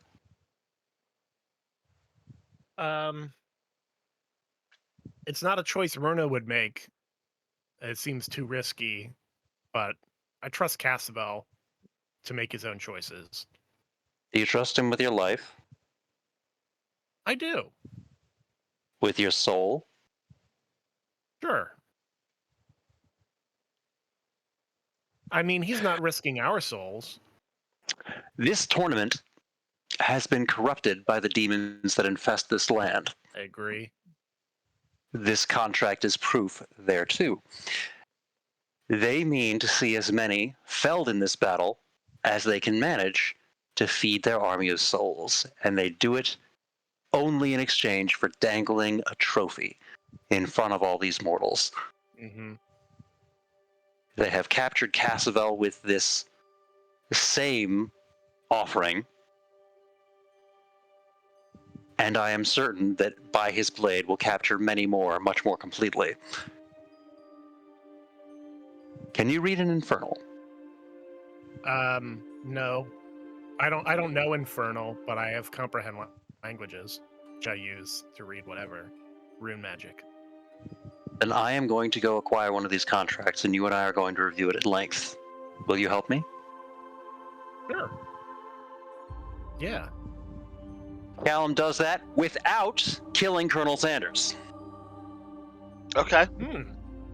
So you go up to Wincott. We can roleplay that a bit if you want, but it might be a bit of a waste of time. Yeah, right. Yeah. You go up to Wincott, you say you want to enter, he gives you a contract, you show it to Runa. Right. Do I have to sign it in front of him, or I ask him if I can take it with me and review it, and he says... He says you can review it, but please stay within line of sight. If you're not going to use it, we'd like it back. Well, I can use comprehend languages, and then we can transcribe it And then review it at and length. then review it later.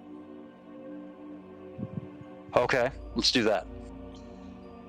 Cool. So Runa reads it, transcribes it. You guys get the contract back. You go back to the room. You can lay out the copy. Okay, so Yeah.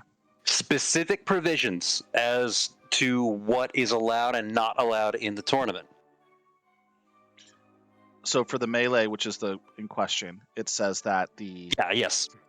there will be no use of any use of ranged spells or ranged weapons will disqualify the individual and therefore sacrifice their soul. So that's important. If you fuck up, you're fucked. Use of short range melee spells and spells that enhance one in combat, as well as melee weapons and unarmed strikes, grappling, etc., is all permitted. Does it say anything about healing magic? It does not.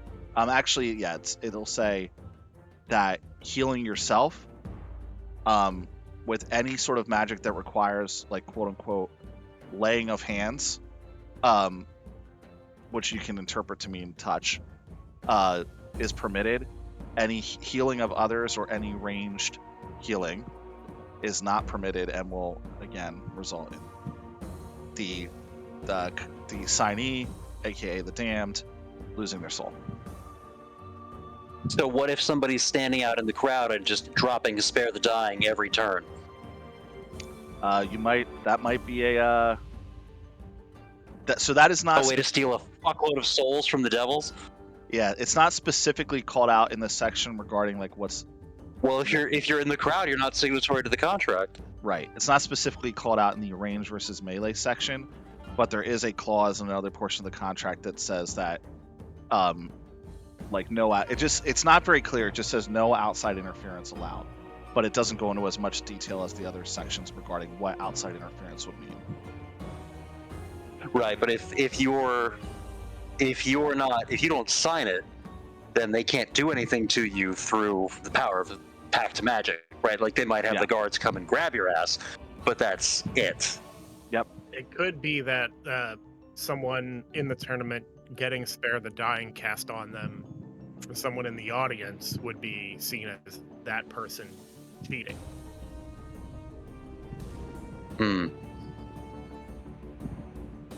So you could be damning them by helping them. I don't know how it's worded, but that's a good catch. If we thoroughly review that, yeah. So Bruna, make a civics check. Use your intelligence, Bruna. So Callum is dumb. Yeah, it's okay. It's not crystal clear, but what it does, it's intentionally vague. It says that outside interference is not allowed, like members of the crowd are not allowed to interfere. It also says that if somebody is caught cheating, they will forfeit and their soul will be damned. But that is in two different sections, and it's not like what they're trying to leave in is the chance that somebody from the outside interferes, but the person they're interfering on is not in cahoots or privy to that. You know what I mean? So it's not specifically called out that like if anyone interferes on your behalf, you're automatically damned. But it does say if somebody interferes, that's disqualifying, and that if you're caught cheating, then you're damned. So it's essentially they'd have to be able to discern that you were somehow working in cahoots. Establish in Devil Court that you're cahooting. Yes. All right. So then, who on the squad knows Spare the Dying? I don't. What about our halfling friends? Nope. And I'm 99% sure Mary doesn't, because I don't think it's an arcane sorcerer spell. One would think not. I mean, I don't have Spare the Dying, I just have ranged shields, but Yeah. But you wouldn't be able to keep on firing those throughout the tournament. nope, and that would be cheating. Sounds like you guys don't got a lot of faith in cast spell. Saying you guys, this is Callum here. Yeah, it's Callum. So the only thing that could be guaranteed to be effective would be to enter the tournament oneself and purposefully interrupt coup de grace. I will point out, while they were encouraging killing, it was up to the person dealing the final blow as to whether or not they actually killed them. So, right, like, not it's not necessarily any guarantee that everyone is going to just die. That doesn't win the tournament. Yeah, but a lot of them will. No doubt. All right, now here's one for the ages. Unfortunately, I'm not playing a character who can take advantage of this fact, but you said it talked about receiving healing magic and the laying on of hands. Does it say anything about non-magical attempts at healing? Outside of the Did we get generic, him? no, outside. Well, there's a generic. we get 'em?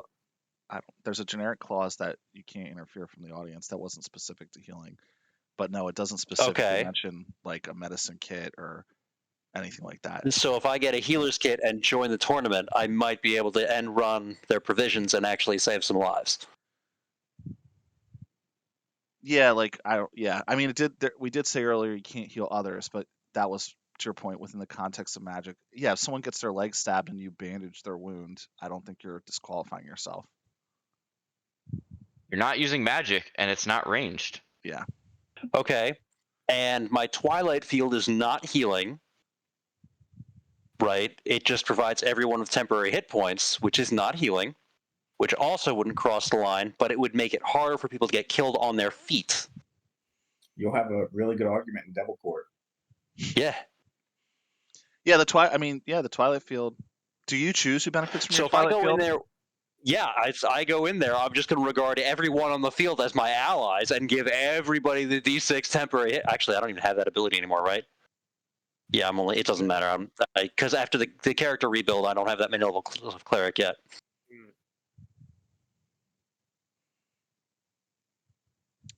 So much for that one.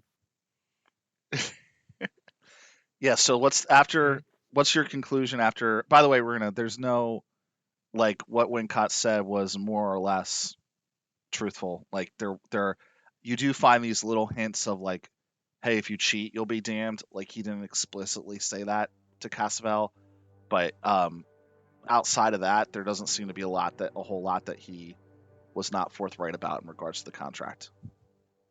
There's not some trick Yeah. in the contract. Yep. Right. Okay. So Callum asks Runa if she would be willing to sign up and try to spare the lives and souls of those who might be damned to the devils, if she can. And then try to have all three of us come down to the end, and the two of us yield to the third. I had other plans for the melee, like during the melee. What other plans were those? Runa pulled out of her bag this little device she's been working on. She's just got a sack full of bob-ombs. Like, check this out! You wind them up. No, it's I call this a skywriting bird. Oh, that was the rocket bird. Yeah, you program a message into it, launch it up. It's a second level spell called Skywrite, and you can put up to 10 words formed in clouds in the sky for up to an hour.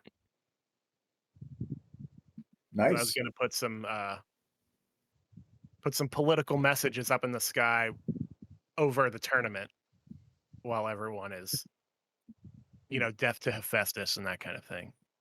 So that was my plan, and I have to maintain concentration on that. And I also don't want to see anyone. I don't want anyone to see me casting it. So I wasn't planning on being in the melee. I was planning on hiding, like on a rooftop or something. Is there any other event during which you could do this?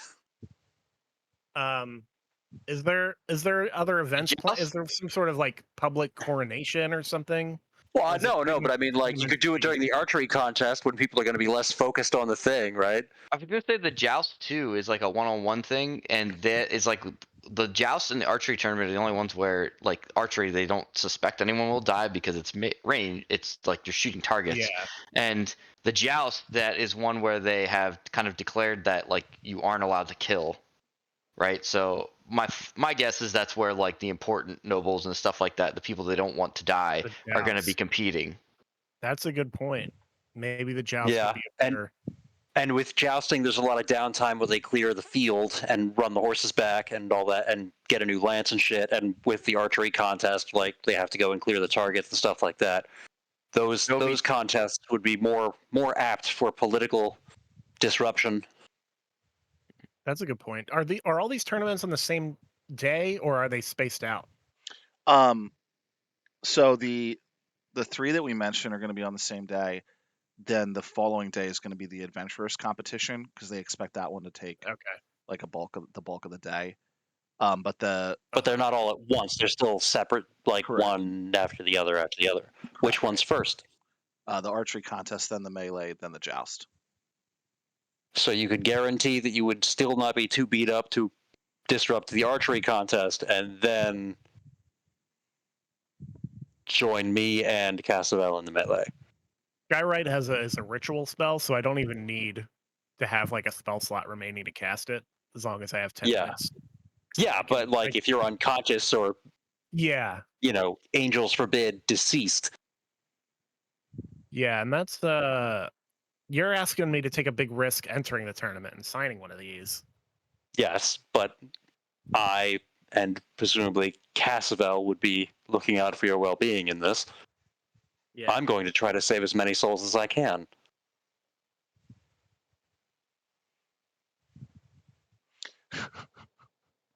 I also worry about being noticed because I don't know if you saw the wanted poster. I've seen several. None of them have looked anything like you. I did bring one back to show everyone. I'm a little worried. Runa, just wear your disguise. Yeah, what's the problem? Do you have alter self? Does alter self concentration? It lasts for an hour if I alter self. Take a quick alter selfie. Let me see. Alter self. Yeah, and it requires concentration. Oh, that's the downside. That's the real issue. Disguise self does not require concentration, but it's not as good of an illusion. Man, I'm really gonna have to make that compromise. Illusion. Alter self's a transmutation, but disguise self, I can't make as much changes. Like I cannot be, I can't disguise myself as anyone shorter than 6'5". You're not physically changing yourself with disguise self. You're just appearing as such. So like alter self would be better. Right, like interactions with disguise self can discern. Asking about disguise. Disguise nuts. Yeah, I feel like a disguise self might become apparent if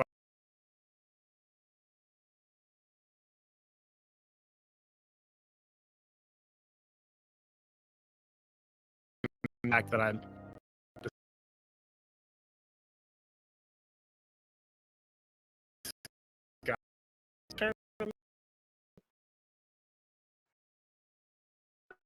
I was originally not planning on entering in anything, but this one is a way to save souls from devilry, so now I'm kind of particularly Cassavel's. Fucking Cassavel. Dude, that's fine. I'll be fine. Yeah. I'm just gonna go Jiren. I'm gonna go full Jiren here. I'm just not gonna fight anybody until the very end. How are you gonna have people not fight you, though? I'm kind of kidding.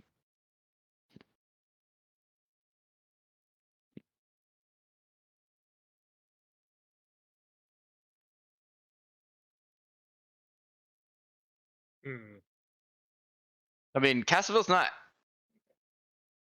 going to pressure anybody to enter if they don't want to. He understands that not everyone is willing to take the risk that he did.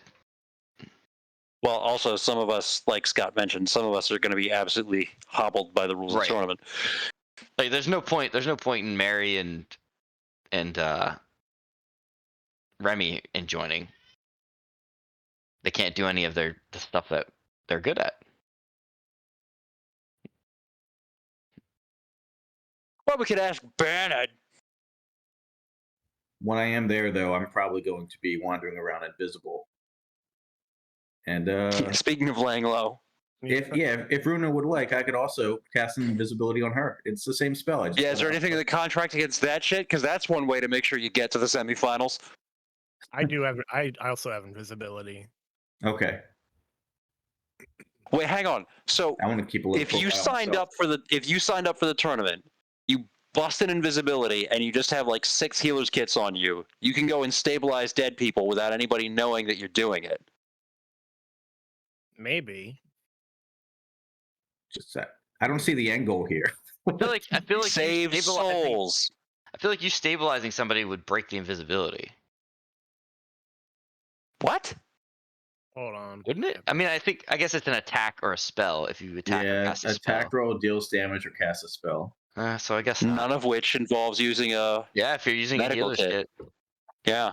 I also have improved invisibility, but the I mean, you could length just is much shorter. go invisible, not enter the tournament, go invisible, sneak in there, and heal people. Well, that becomes ambiguous wording as to whether or not that violates their contract in terms of having outside help. It also, I'm sure that they will have some sort of Something. yeah They got to prevent that from devil occurring, like spear. prevent True. people from coming in, just walking into the field. I'm sure they can probably see invisibility. Somebody in this Yeah, Coliseum. Or, that's true.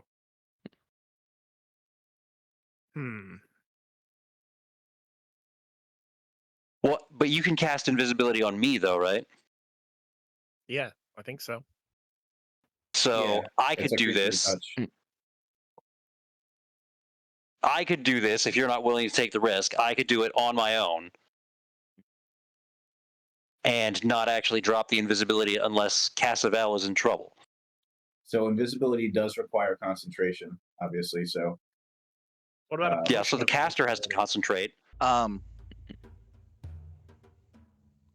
So are you guys going to enter the tournament? Where do we land with the whole tournament conversation?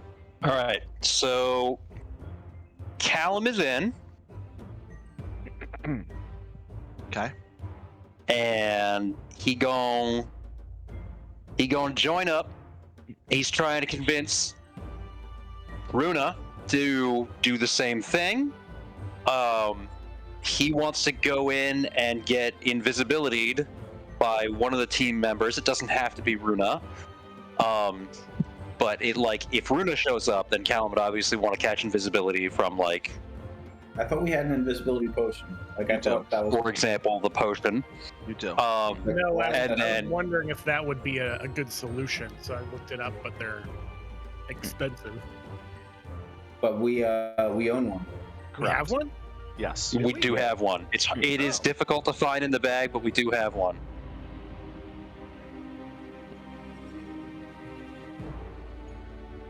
So Callum's I going mean, to I go can in. also just cast it. But With a healer's kit and start fixing people when they go down and try to prevent coup de grace from getting pulled off. it sounds like the opposite of a purge, Callum. Yeah, right? Okay. So Callum, you're in. You signed the contract? And he's trying to convince Runa to pull this similar shenanigan. Is Runa in? I'm leaning towards no, just because I don't want to get arrested. Smart. You know, but then I feel like I'm probably going to enter the special adventurers tournament the next day. I don't know. I don't think Runa's going to enter the melee. Damn, dude. Is there anything in that contract about spells being active on you at the start of the tournament from outside? Not explicitly, but one could reason that is outside interference. What if I just give them some inspiration, like some nice words? Probably hard to prove in Devil Court, Scott.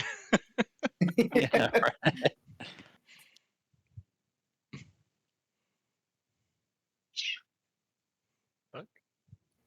Bardic inspiration now lasts like an hour. It's crazy. Yeah, that one's That would be challenging to prove.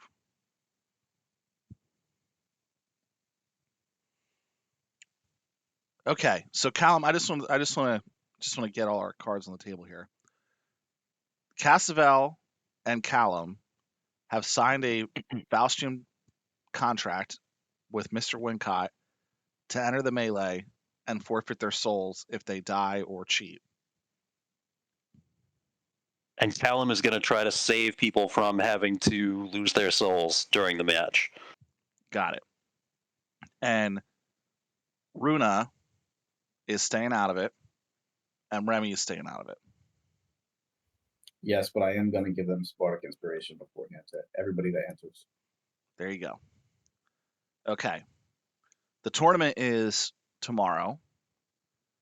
Is anyone having any interaction with Commissar Collier or his host? You had previously talked about trying to make your case to get the keep, and he said he would help advocate for you, but then you kind of felt like you kind of went back on that because you weren't sure about, again, signing a Faustian Pact, etc. So Swearing fealty? yeah, swearing fealty to the Lord of the Country, which, to be fair, is what you do every time you become a noble and get lands. That is they true. they all do, but so any interactions with Collier or the group, or are we just going straight to the melee? Can you guys We hear me? probably, yeah, we can hear you. Yep. Okay. I'd say probably seek out Cass and Bernard Okay. since they traveled with them. Check in with them, let them know where we are. Also, what is Durap doing this whole time? Like, he's conscious after 8 hours. That's a really good question, Joel.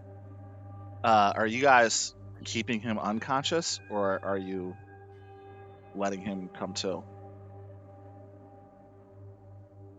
I mean, I guess it depends how he's acting. I don't know. Also, now that you distributed the letters, are you still keeping him?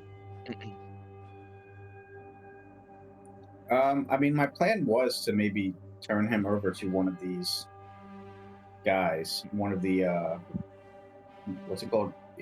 Not I want to say like Iliad, Ilian, Yeah, Ilion. Or Jan. Ilion. I mean, after a couple days, like 2 days, I would check in at the local safe house to see if there is any news. Okay. Well, that would be today. So, okay. So to be clear, Durap, you have not turned in Durap yet, or you have turned in Durap? No, I have not turned into rap at this point. And I mean, if there is an Ilian or something, that I would definitely turn him over to them, but I'm not going to turn him. I have nobody else to turn him over to at the moment except like guards, and I'm not going to do that. cool. Okay. And to Joel's question, what are you guys allowing him to become conscious, or? Might be a bad idea. Just knowing him. I don't know how harmful it is to be knocked out for days on end, Walter, but I mean, I think the safer route is not going to do that. Okay. So we'll Keeping say him out either with, yeah. that Constantine is under orders that if he were to come conscious, just knock him out again. Yeah, I mean, the concern obviously is him dying. Yeah. Which we still don't think we could get away with doing. I mean, it's probably a bad idea. Killing him, yeah.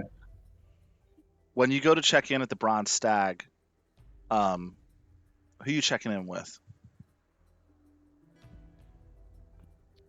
Who is the front man, the host? So the guy who actually owns the place is Falrus Longtopple, but Right. he has a guy who mans like the front desk, sort of like the like client services manager named Yolgrim. Okay, so yeah, I'm going to go in and talk to the front desk manager, Yolgrim. Say, Remy, rest well. I am here to inquire as if there is any news from any of the Ilions. He says, "Oh, you're Remy Respa, are you?" Yeah. Do a little bow. He says, "You're making quite the stir. Everyone got your letter." Smiles and nods. Good. Says, Is there any news? "Yeah, they want to have a sit down."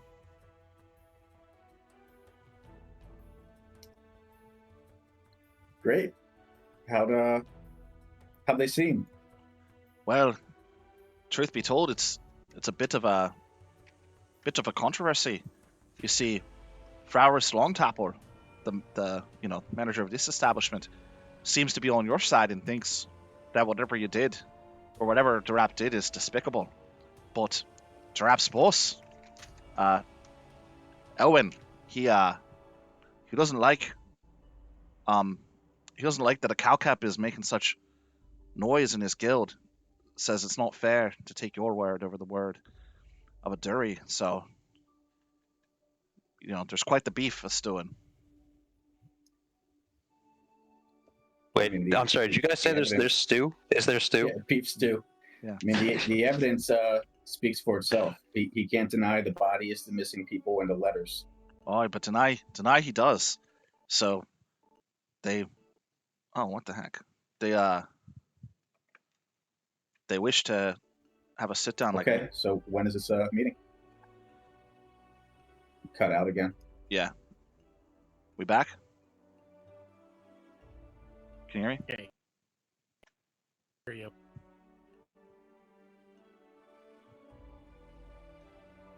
We can or cannot hear me. Yeah, hear you. There he is. Okay. He says, well, they're making the trek from Day's End, so they'd like to sit down with you in about a week's time. A week after the tournament. Yeah, I don't know what I'm supposed to do with the rap in the meantime.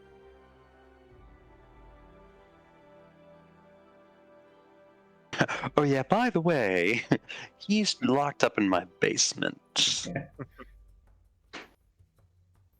A week, okay. Where to? Here? Oh yeah, we can do it here. Should be friendly ground since Fabris is on your side. And do you happen to know what happened to the Baron? I have him. Oi, well, it might do you some goodwill to turn him over, but up to you, of course. Turn him over to who? We obviously can't trust the at least one of the Ilion. So we could take him. You can trust us, brother. Didn't that guy just say that his boss was His boss not is on your side? On his side. So Oh, okay. I will do an insight. Man, I freaking did I? Yeah, I have roll 20 open. Okay.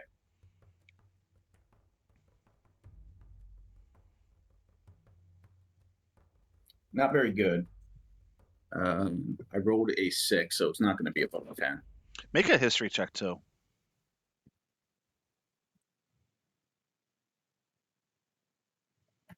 That one's a natural 20. Okay. So you recall upon hearing like the news of the sit down and all that, it triggers a memory from when you used to run your Dalgalin that these two Ilion historically have not gone along. Like they make nice, as the rules of the shadows go. Like they can't be openly antagonistic towards one another, but they historically have had beef, rivalry, etc. So it's not terribly surprising to hear that upon you saying the other guy's crew is fucking up, that this dude is now taking advantage of that to back you. Oh, awesome. Yeah. Well, then And your insight, Tell him. yeah, you think he's being honest. Yeah.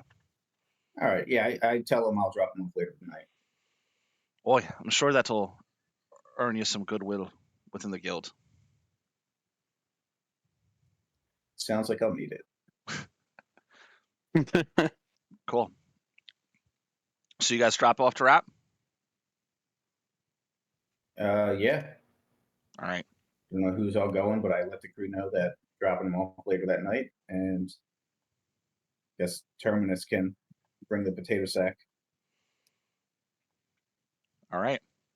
So, Draps in guild custody, sit downs in a week, melees tomorrow. 2 of you entered.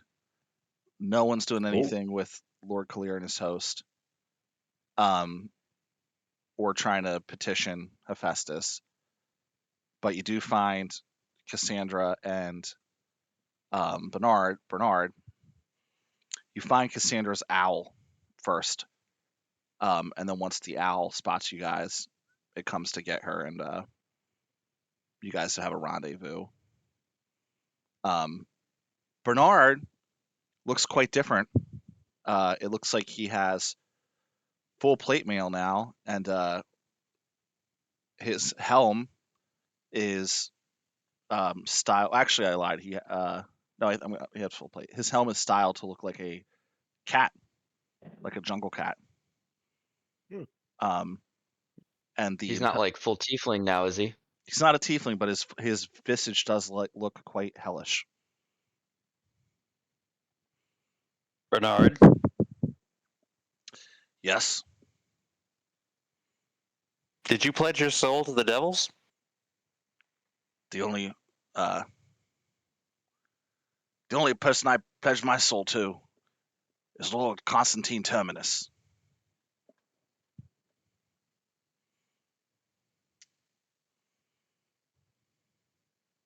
So you look a little different. Well, yeah, I was named Terminus's Hellcat. Have to dress for the part. Jason, you cut out again. He's got a pop up on the screen. So Yeah, I saw that for Discord. Did it go away? A new device was detected. Still no sound.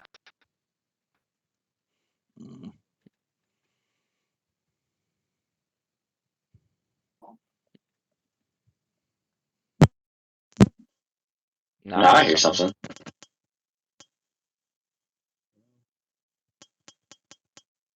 Not good sounds. Sounds like somebody trying to get through the window. Sounds like one of those audio plugs being plugged in or pulled out.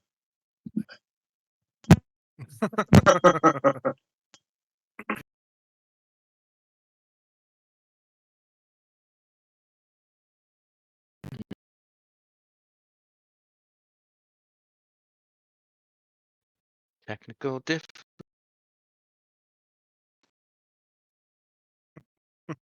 I mean, we also have technical difficulties in person with the stream on. Hey, anything? There we go. Yep, I hear you. Perfect. Sorry that keeps happening. I'll fix it later after today. Okay. Yeah, Bernard explains that he is dressed like a Hellcat to serve his new role as King's Guard to Constantine Terminus. Oh. I see. So it's just his armor looks like his new helmet looks more like hellish. He doesn't actually look hellish physically himself. Correct. Okay. Oh. That was the concern.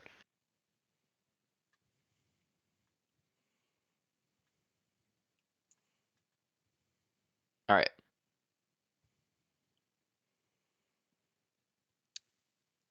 Well, hey, Constantine's right over there, so I guess go protect him. There you go. Are you joining the tournament? I wonder if Terminus would be drawing a lot of attention too, because of all these letters he sent out. Nobody could read them. He's also been hiding, watching Durap this whole time. Yeah, I'm just saying. I'm wondering if he was out and about, would he be getting wanted poster something? Or are there wanted posters for him already? Right. Well, if I you feel were like here, the new regime probably is not a fan of that, of him. Well, then they read the letters and were like, never mind. He's not. He's Yeah, what was this guy's actually just written. crazy. Yeah. if he were here, he would have a correspondence to open that might shed some light on that fact, but maybe when we catch up with him someday.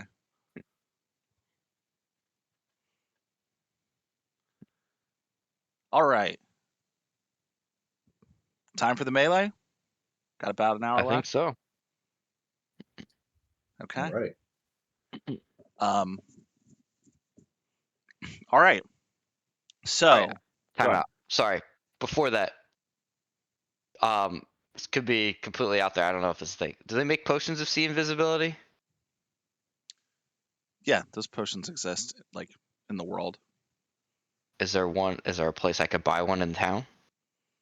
Watch, I'm gonna go in there invisible, and he's just gonna start off immediately, just knocks me the fuck out. No. You I think your plan made me realize that I have nothing to kind of combat that, and it is something that is legal within the fight. So I might as well be prepared for it in the event that somebody else does it. So yeah, you can. If I can find one. Yeah, you can. There are minor magic item stores that will sell you such potion. How much would that run me? I'm gonna say 150 gold. Cool, I'll take one. There you go. When you drink it, you gotta do a shot of something, though, Joel. I think I have rum somewhere. Cool. All right. I was gonna see if there were any good infusions I could give you to help out Joel, but I don't have any that would be helpful. Yeah, it's all good. Appreciate it. Okay. So the next day, day 4, since you've been here, everyone is gathered. Well, not everyone. A lot of people are gathered from the archery contest in the morning. The folks that are hungover or maybe had a late night, they're gonna skip the archery contest. Not exactly the main draw of the day, but there are lots of folks, no pun intended. There are lots of folks that are there to check it out. Any curiosity about the archery contest from the group? Or... I'll watch it. All right, cool. I mean, what else are we doing? So surprisingly low number of elves enter. Wonder why. Yeah, mostly humans. But the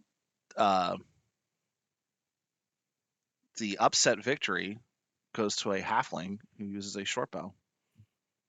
And manages to just really school everybody else. Nice. Yeah, he gets the purse and his hand raised in victory. Cool. He goes from the caravan. He is not from the caravan. He goes by Whisperwind.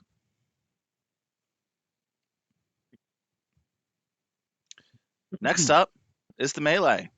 So there's a break between the two, for everyone to grab an early lunch, and then around noon, we're gonna do the melee. I leave all of my kunai, my only ranged weapon, with Runa.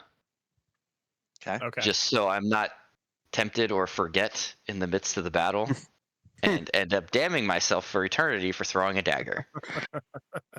It's a good call. Okay.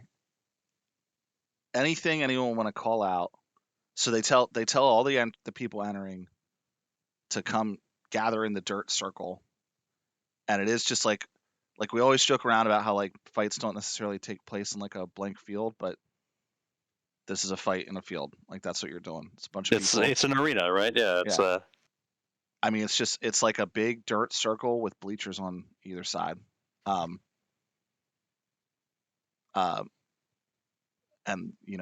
it's BYO weapon. Everyone's going to come in, and they're going to wave the flag, and you're going to get started. Side note. I guess related to the potion question. Was there anything that said you couldn't drink potions? There was not. Okie dokie. Just making sure. Yep.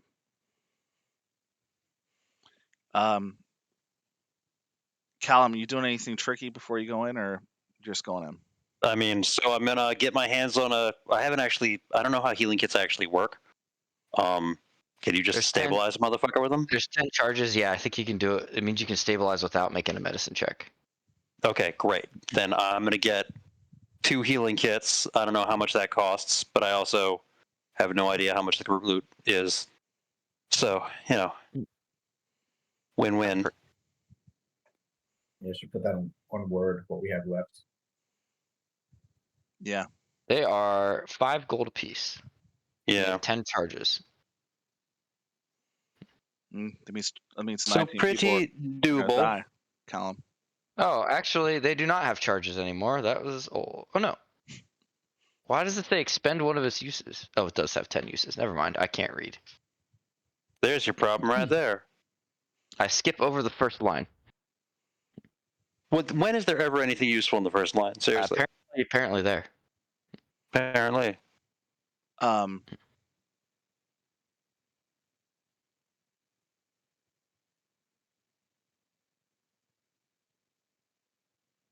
Cool. So that means you're only going to be able to save 20 people, Callum. Yeah, I don't foresee myself having more opportunities of that. Okay. And then I grab that potion of invisibilibra. Sounds good. I'll have to drink it for you. Anything And get crunk in this club. Anything else we want to highlight before we get started? Not in particular. Okay. As you guys huddle up, there are about 40 people, like you described. All sorts of different types. Unlike the archery contest, which was mostly homogenous to humans, there are different races that have decided, different species that have decided to enter this. Everything from kobolds to drow, elves, goblins, goblinoid creatures, all sorts of stuff. It does seem to your comment earlier about the listing, the joust does seem to be more of the low-born folks who are here. The air smells rich of body odor. A lot of these guys are big and sweaty and not clean. There Big and sweaty, but their body is ready. There is a bit more of a crowd than there was at the archery contest, including several members of nobility are in the crowd watching. The tournament is being kicked off by a tiefling bard who is quite well decorated. Has like very prominent painted makeup and a big wig, wearing a very elaborate costume, and seems to just laugh at inappropriate and odd things as he approaches the center of the event. He turns around to the group and says, "Is everybody ready?"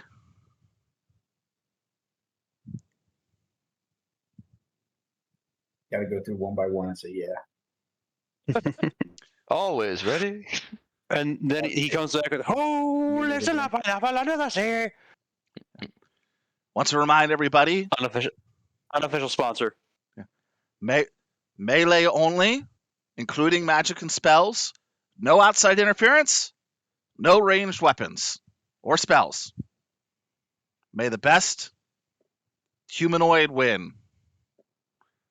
And at that, he waves a big green flag and pulls it down, and people start fighting. Roll initiative for Callum and Cassavel, who each have a point of bardic inspiration. Scott. Yep, I gave him an inspiring speech beforehand. Nice. I'm so inspired right now, you guys. Walter, is Callum's focus going to be stabilizing people or helping Joel? So Callum is going to keep an eye on Cassavel. If he looks like he's in hot water, he's going to show up, but he's going to stay invisible and be stabilizing people Okay. for until that is no longer a viable plan. Okie dokie. We're going to treat these as separate, though. To just make it easier, as Cassavel gets in hot water, we'll tag you in. But I'll describe what happens to both. Consider me ready to be tagged. Awesome. Cassavel is not going to actively. I mean, I know we're in initiative, so that's different. He's not going to be in hot water. I'm not actively seeking out combat. Like, I'm not like running from it, but I'm also not like running people down. So like, I am going Jiren in this and like kind of like hanging back. And if somebody comes at me, I'll fight them, and then go from there. Got it. Dragon Ball Super reference. I finally got it. Oh, you just now got it? Okay. It's like, who's Jiren? What's your initiative? 20. Oh, damn. All right. Okay. 11. Yeah. All right. So what plays out before you guys is just pure carnage. So Cassavel, you see initially, like you're doing your Jiren thing, and there's a kobold with a spear that's like cautiously approaching you, only to just out of left field get smashed with a big stone hammer by this like crazy looking dwarf, who then just like starts like pummeling him. Callum, where you're at, there looks to be like a squire who's way in over his head, who's fighting a man who is clearly a well-seasoned sellsword. The sellsword is able to get him nice right in the torso, and he falls over unconscious. How do you react? I mean, I'm going to bag him and drag him. And by bag, I mean bandage, but that doesn't flow as well. All right. As the last wisps of breath almost escape his body, you're able to bandage up the wound and save his immortal soul. He is Why we're here. Unconscious but stable. Yes. So Cassavel, you're still doing your thing, kind of hanging back, but you do see somebody who looks to be an older, by the looks of him, like a former soldier, who comes up with a longsword and is starting to pick a fight with you. He cautiously approaches and respectfully says, "On guard." All right. I'm gonna draw the Kusarigama, the chain and sickle, instead of my sword. Okay. And start using that. I don't think I've used that yet. Your 20 initiative beats him, so he gets to the point that you guys were within sword tips of one another, but you get to attack first. All right. So I have 10-foot reach with this, but I don't think about it. I don't know that I necessarily want to use it right now, but I'm going to, I'm just going to try to hit him with it twice. Nice.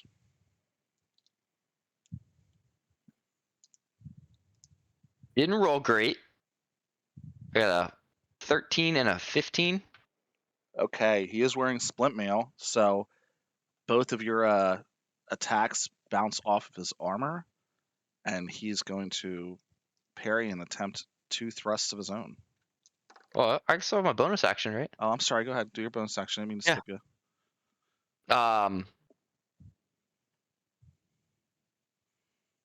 Yeah, I'm gonna step in and then try to kick him because. Okay. Nope. All right. His 2 attacks, the highest gets to a 13. I'm assuming also misses. They both, miss. Okay. So back up to you. All right. Well, we're gonna try to attack with the sickle and chain. To 25 to hit this time. That's a hit. Okay.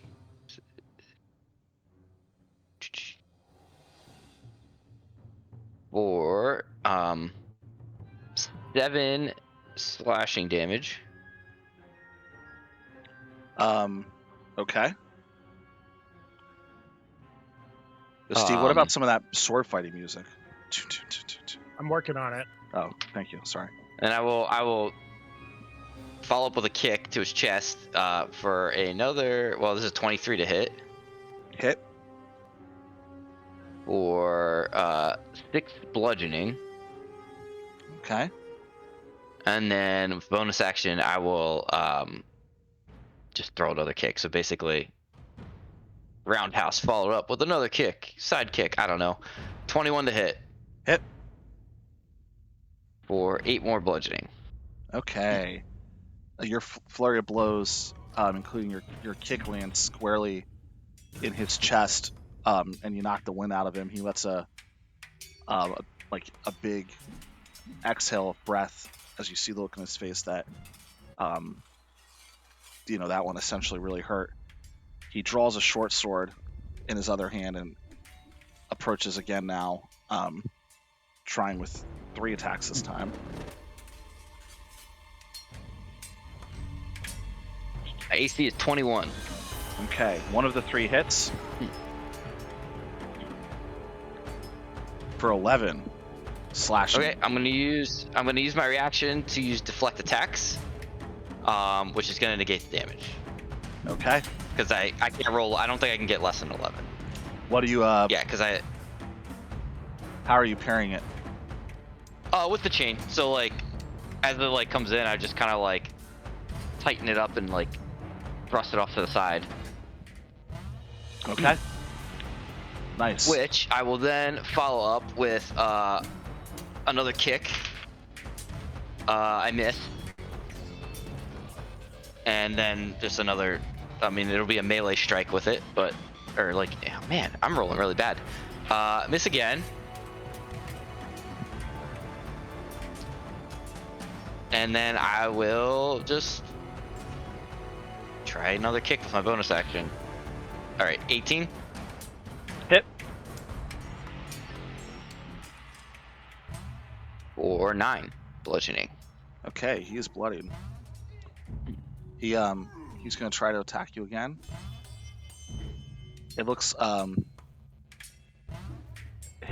like his thrusts have less energy as the bruises and blood trickles out of his body, but he's still giving it, whatever he has left, he's throwing into them as you dodge his blade elegantly. Okay. Back to you. All right. Again, I'm gonna lead it off, but this time I'm just kind of, instead of a fancy kick, I'm just gonna straight on front boot kick at him. 18 to hit. Hit. All right, I'm gonna push him back 5 feet with because I'm Tavern Brawler now, so I'll move back 5 feet, and then I'll hit him with the sickle and chain. Oh, well, it does 8 damage. Okay. And then chain another 18 to hit for 9 slashing. Okay. He is still up, but within an inch of his life. He throws his swords down and falls on his knees and says, "I yield, mercy, I yield." The adrenaline and the time that the focus of the fight had really tunneled vision your perception, but as you come back and see him yield, you can see the local area of the crowd around you has been eagerly watching this portion of the melee, and they start screaming, "Kill, kill, kill, kill." You feel an almost. I'm going. Go ahead. Sorry, go ahead. You feel an almost supernatural urge to finish him off come over you. Make a wisdom save and get your, if you have the elf bonus, use the elf bonus for it. Okay. I think it's advantage for against being charmed. Is that what this? Yep. Because it's compulsion. Okay.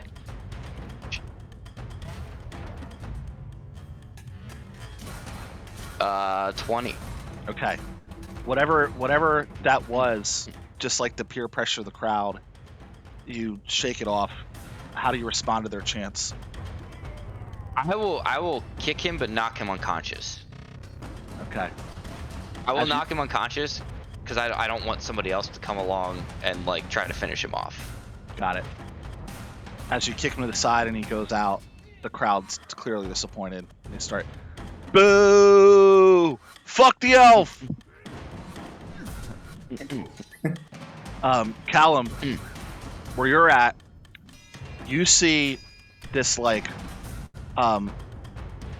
somewhat short tiefling, like probably like 4 to 5 feet tall, just kind of come out of nowhere, with 2 like jagged blades, leather armor that's like just ripped up all over its body, like teeth that are like carved down into fangs, cuts all over its face, and it just goes barbaric on this halfling.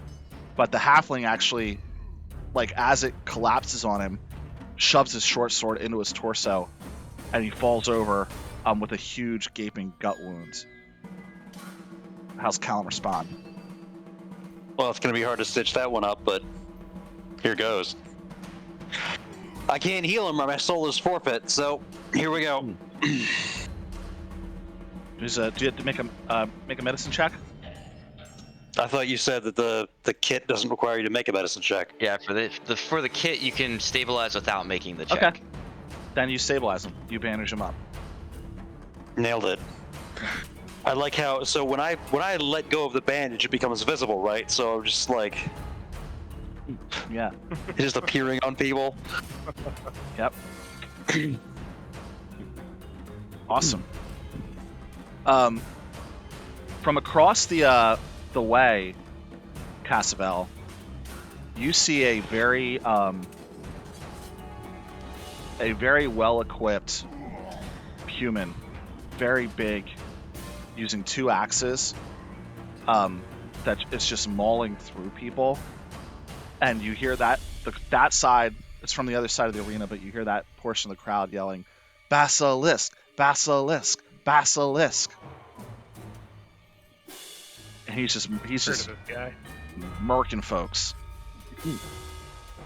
The basilisk bastard.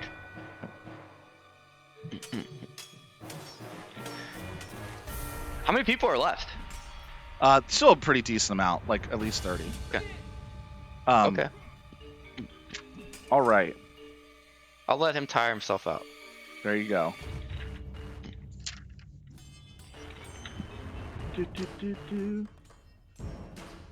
Okay, next up,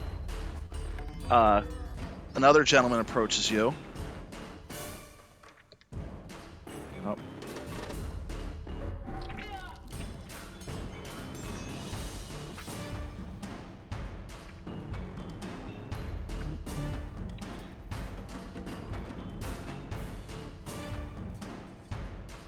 This guy is very lightly armored, but he has a large shield with a portion of the top cut out, which he's using to stick his spear through.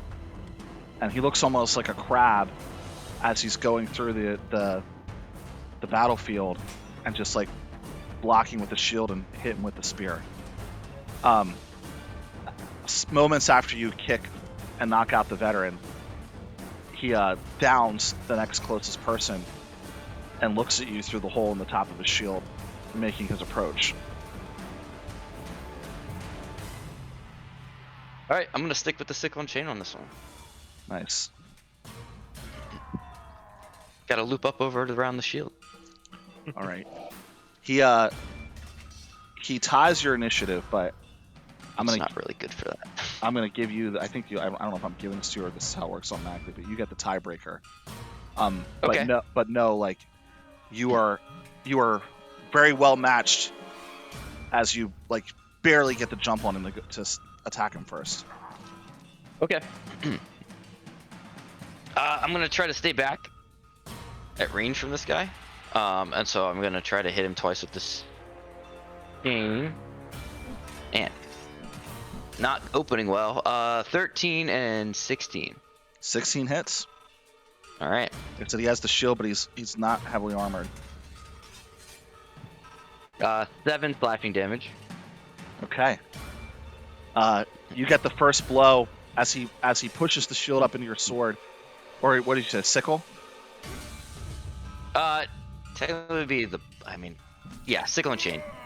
As he pushes his sword up into your sickle, a piece of it catches his face, and then he has a gash on his cheek with blood dripping out of it, and he just looks at you and gives you a grin. Yeah. Cool. Then I'm going to. How much space is in this arena? It's pretty big. Yeah. And I know there's like still 30 people left. Like it's probably like 150 yards. It's like half a football field. Well, 100 yards would be a football field. I lied. What's that? 300 feet? 150 feet. 50 yards. Okay. Yeah. Okay. And where are we at? And I would have been on the edge of the battlefield. So. Yeah. All right. I'm just gonna. Never mind. I'm going to back up like 5-10 feet, and I'm going to use a key point and use a bonus action to dodge. Okay. Nice. My AC is 19 right now. So when I make a unarmed strike, my AC goes up to 20. If I'm holding a Kensei weapon, my AC goes up to 21. But normally it's 19. Okie dokie. He's gonna come to you with and try to through the top stab you twice with the spear. He has disadvantage. Yep. That's good because that one would have been a crit but the disadvantage made it a 23, which is just a normal hit. Okay. The second one misses, and then he tries to bash you with the shield. Callum, who's busy putting the guts back inside somebody, notices a shield bash as if with a sixth sense from across the arena. And the shield bash also misses. Just one normal hit. Yeah, go ahead. Okay. No, go ahead. You gotta get the roll damage and all that anyway. 12 piercing damage. Okay, I'm going to deflect attacks with my reaction. So just kind of like sweep it away again with the Titan chain. I need to roll D10 because this one actually might do damage if I roll a 1. I take no damage. Okay. You're up. All right. I'm gonna stow the chain and I'm gonna pull out my sword. But I'm gonna like dip around his shield, and so I'm gonna stow the chain, do like a roll around him, and then come up and draw the sword and slash in one go. Nice. I fail because, that was a complex maneuver. And then I'm gonna do it again. Just strike again for 24 to hit. Hit. Or 25 to hit now. Yep. 2 hands. So.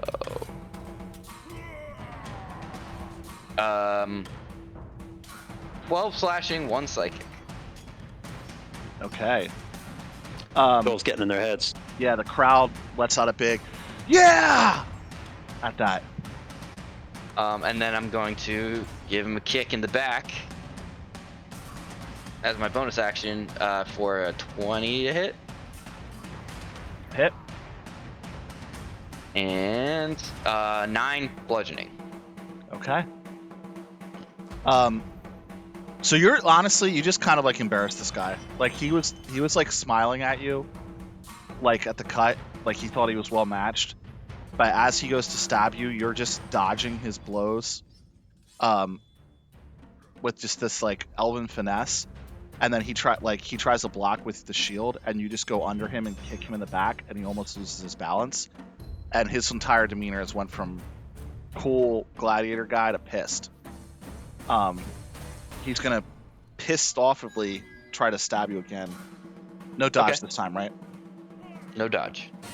Okay. And you said your AC is 21? It's 19 right now. 19? Okay, then he gets one hit. Yeah. Okay. Shield bash misses. Hit for 9. Okay, I deflect it. Okay. You're up. All right. Yeah, I mean, I'm just gonna try to like sidestep around him, his shield, trying to keep ahead of it and attack again with my sword. I'm going to probably miss with a 12 or 13. Miss. Because he's got a shield. I'm gonna attack again with the sword. 25. Hit. For 9 slashing, 2 psychic. Okay. And I'm gonna kick him again. I miss. Okay. He's back at you. Those were terrible. 22 hits, right? Yep. Okay. So each time I'm rolling for him to potentially deal you like 1 or 2 points of damage. Like there's no limit to how many times you can just parry. Right, that's a reaction, so I can only do it once per round. Yeah, so that's 11. So that's just. Can negate. So yeah, if he hits you twice, then he'll get you with 1. Yeah. Okay. The minimum damage I can deflect with that is 11 because it's 6 my monk level plus my dexterity modifier plus a d10. Okay. So he hits you for 11, so you deflect it, but make a strength saving throw. Okay. 21. Okay. He's trying to. So as he shield bashes you, if he hits, he's trying to knock you over, but you succeed in not getting knocked over. Okay. You're up. All right. All right. Attack with the sword. Miss. I'm gonna switch it up a little bit, and this time I'm gonna throw a punch. Oh man, I thought you were gonna say dagger. No, I'm gonna throw a punch. I gave all those to Ruben, so I can't do that. 20 to hit. Hit. For 8 bludgeoning. Okay. So then my AC goes up to 21 because that was part of my attack, and then I'm going to bonus action. I'm gonna headbutt him. Since I'm in close for punch. I do have magic pockets. I missed. Active right now, so technically you could. Could you use the magic pockets before what you're not? Yeah. I missed with the punch or the headbutt. Okay. And it's his go. And like I said, AC's 21 now. All right, we might actually deal some damage. 23, 24, and a 1. So. From the stands, they yell, "Boo! Fuck you, shield guy!" The first one's 10. Right. I'm just gonna go ahead and deflect that. Okay, the second one's also 10. Okay, so I take 10 damage. Yeah. And you're all up. right. He looks very pleased with himself. I'm sure he feels good after that one. Yeah. I just kind of give it. I mean, I don't really show any emotion during all this. I'm gonna swing away at the sword. 18 to hit. He actually he parries it away. Okay. I will swing again with the sword. Okay, 20. Oh, sorry, no, that was 19 to hit. Still, it's still good. He parries it. Okay. 24 to hit. Hit.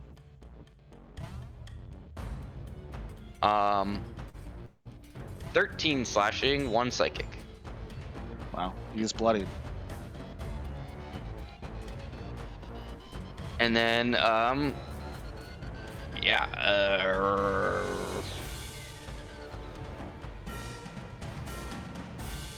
I don't want to waste a bunch of key points, so I'm just going to attack him a third time. Roundhouse kick. 23 to hit. Hit. 12 bludgeoning. All right. AC 19 right now. Hit. Miss.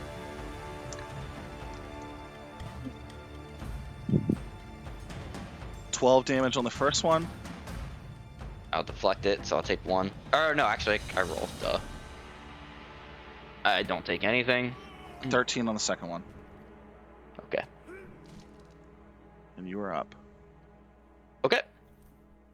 All right. I need to finish this guy off.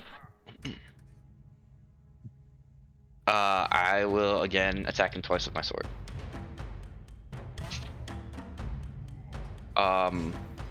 Let's see. First one is a 23 to hit. Hit. For 11 slashing, 9 slashing, 6 psychic. Okay. He's still there? Yep. Okay. I rolled very poorly on the second one, so I'm going to use an inspiration and re-roll it. You also still have Bardic Inspiration. I know. That makes that a 20 to hit. Hit. Okay. So now I have no more heroic inspiration.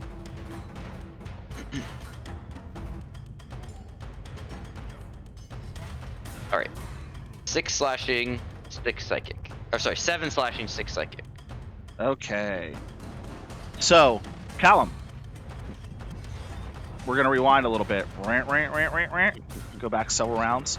You just want to see me pet that cat again. Yeah. Okay, the next victim is just a very mundane looking, like almost a farmer, who was using a pitchfork. Who it looks like he gets his leg cleaved off completely and is bleeding out from his femoral artery. How do these people sign up for this? Like, I know, I'm gonna fight the best in the land real quick. Get me my pitchfork. Dude, everyone at his farm told him that he was really good. Yeah. Yeah. They go bet on him, did they? It's a chance for him to make it big. Yeah, and all he had to risk for it was what? What again? I'm trying to remember. His life? Oh yeah, and his immortal fucking soul. Yeah, he doesn't believe in that. Okay, well the people who had him sign that contract obviously do. Well, I was gonna say that's a shame because Asmodeus believes in him. do you restore him or let him die because he's so stupid? We're gonna go ahead and turn a tourniquet on that turniquet. All right, you stabilize him. Get twerking that tourniquet. As you turn around, still invisible, you're face to face with a battle between Cassavel and this like hopliter gladiator looking dude.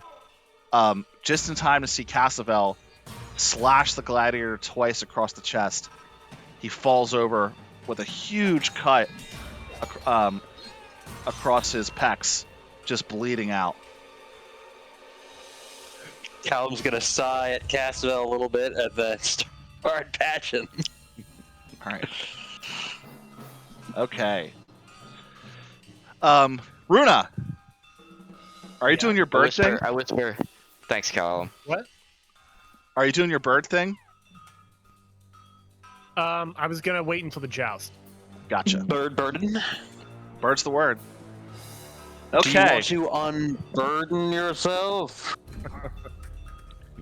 All right. So, as a band, So, go ahead, Caswell. so I'll say between the end of that and whatever that is coming next, I'm gonna use a bonus action to second wind. Okay. As you're catching your second wind, You see, what's your passive perception? Tell him it's a million, Joel. Is it sight based? It is. Okay, then it's bad. 10. Okay. He's only got one eye. Yeah. I forgot.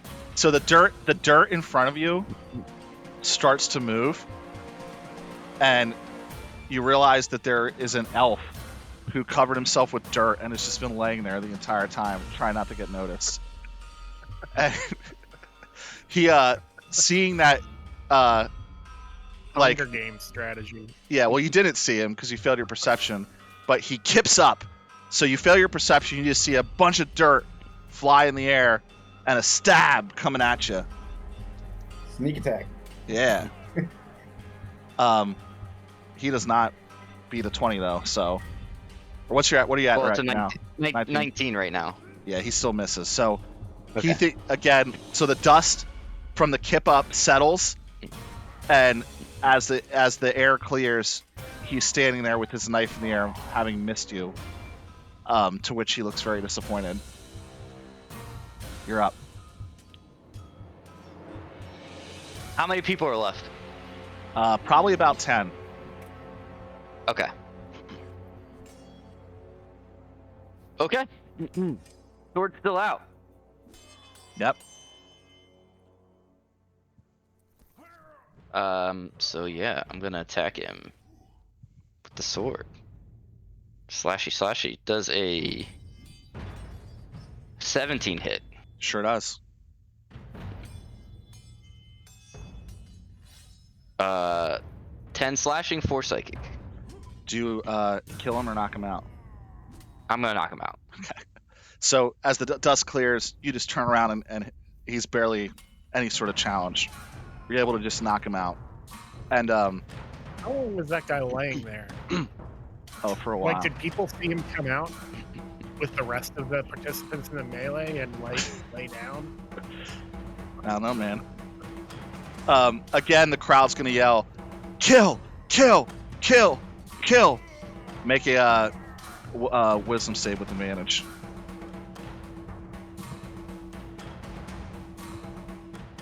Uh, 19. Okay, you shake it off, and as you knock him out, they boo you. Boo! Boo!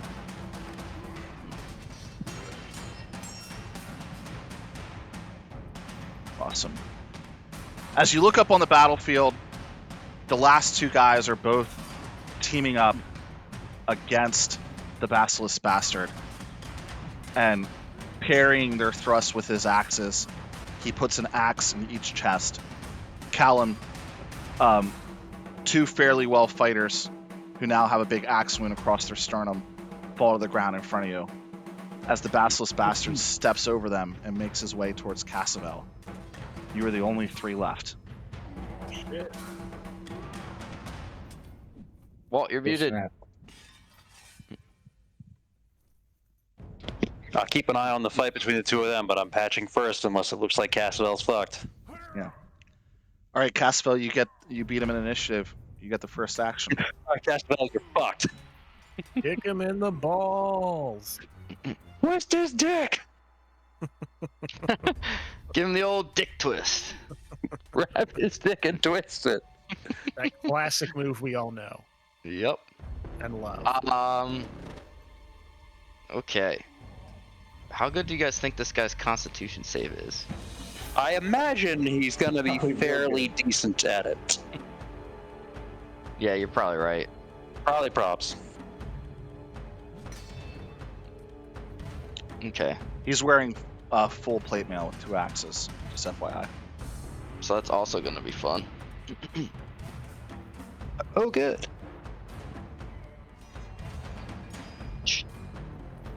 Okie dokie.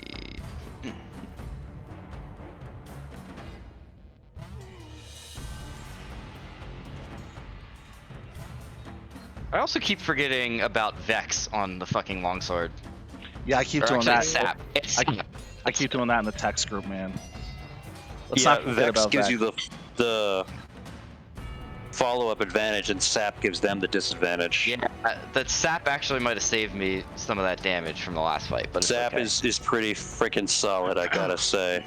Okay. Yeah, I am going to move within 30 feet of him. I'm going to, I mean, teleportation wasn't out of the picture, right? That wasn't a stipulation. It was just no range damaging magic or ranged healing magic. Yeah, I think that's fair. Okay. Then yeah, I'm gonna use Blessing of the Raven Queen. I'm going to teleport to the other side of him. And give a big old slash to his back. Backslash. Yeah. Yeah. Back shots? What? 26 to hit. Giving him back shots. Hit. Okay. 15 slashing, 4 psychic. Damn. And he is sapped, so his next attack against me has disadvantage. I'm gonna kick him.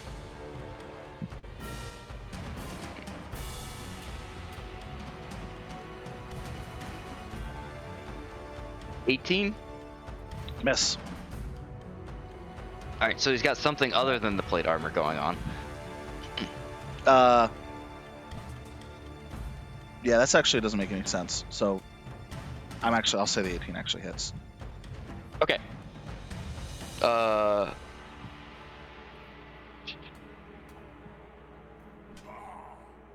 So I'll hit him for 8 bludgeoning, and I will push him back 5 feet. Okay. And we're the only 2 left, right?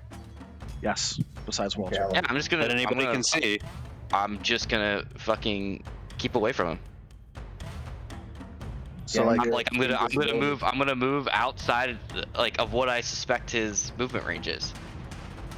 okay. So 35 feet away, 40 feet away. Damn. That's a good strategy. Well, you know, a lot of this stuff isn't really available for the whole complete one-on-one situation.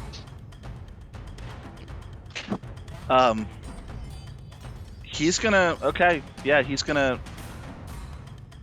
He can only move 25 feet because of the full plate. So he's gonna try to get over to you, but it's gonna take him using a dash action, which isn't gonna work. All right. You should just throw something at him. Yeah. Might eventually. So he'll first turn. He's not that frustrated yet. He'll just move the 25 feet. He'll take the dash. He'll take the dash and get next to you. Okay.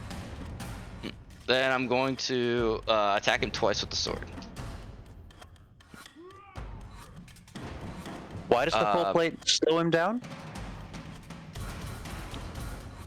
I don't Doesn't think do it that. does. I think Jolt's No. is faster. I mean, No. yeah. So if he has enough strength, if he has at least 15 strength, it shouldn't slow him down. It remains to be seen. Okay. I mean, I got 45 feet of movement. Is Yeah. part of it. So. Yeah, doesn't really matter.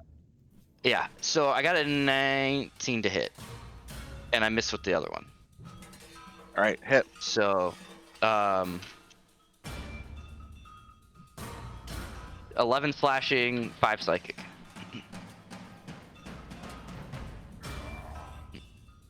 Okay. He Go ahead. Okay. Well, I was Go gonna say then I'm gonna use my bonus action to disengage and move away from him. Yep. 45 feet away. He can't make that Yep. speed. He throws down his axe, pulls a shield out, and stands there defensively, looking at you. Okay. So it took an action for him to don that shield.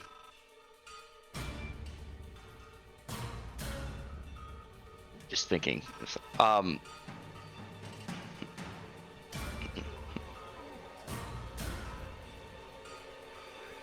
Okay.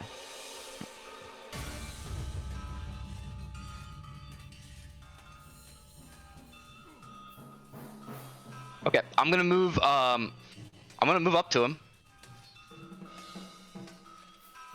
So yeah, I'll move up next to him and I will attack him twice with the sword.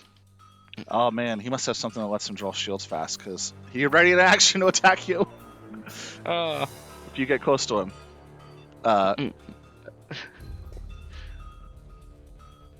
He has a 22. I can only attack you once. Never mind. So it's Right. 22. Okay, that hits.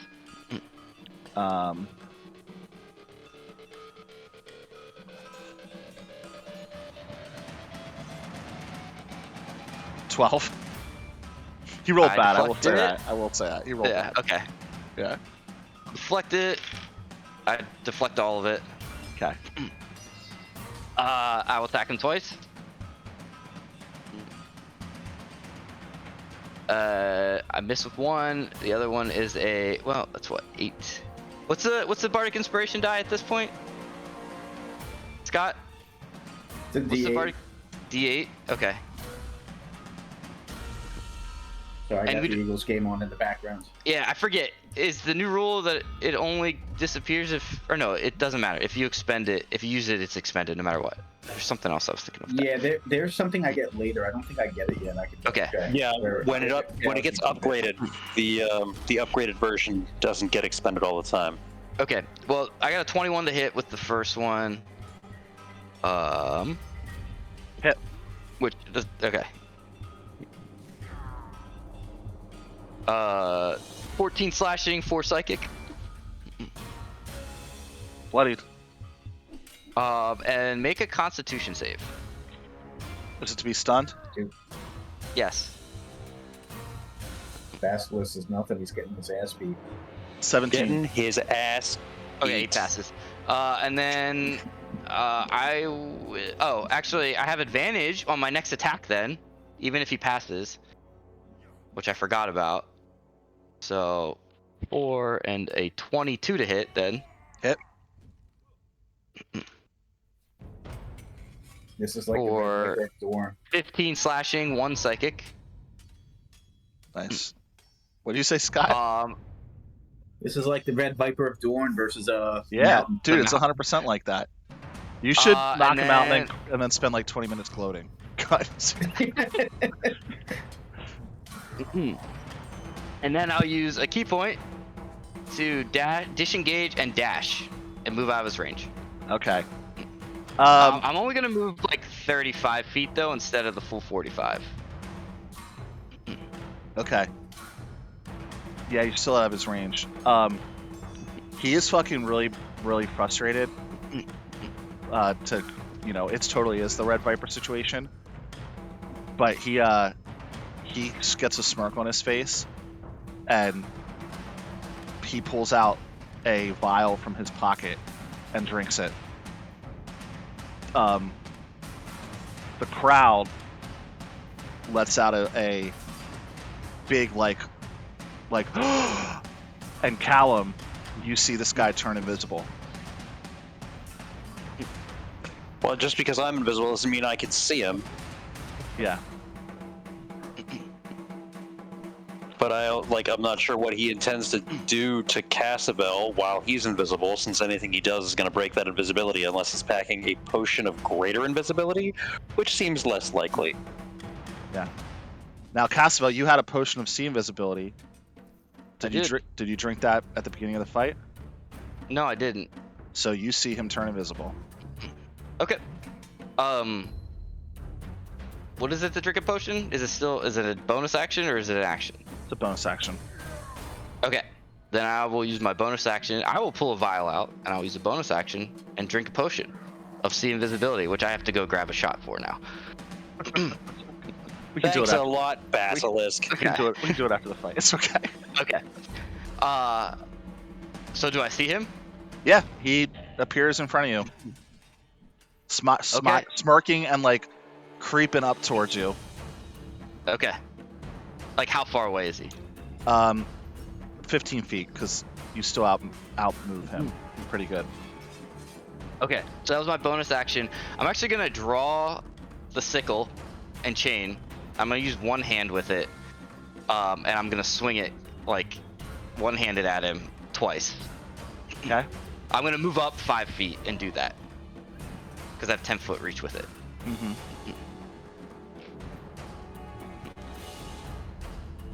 So, oh, you know what? It gets even better with this. I totally forgot about that too.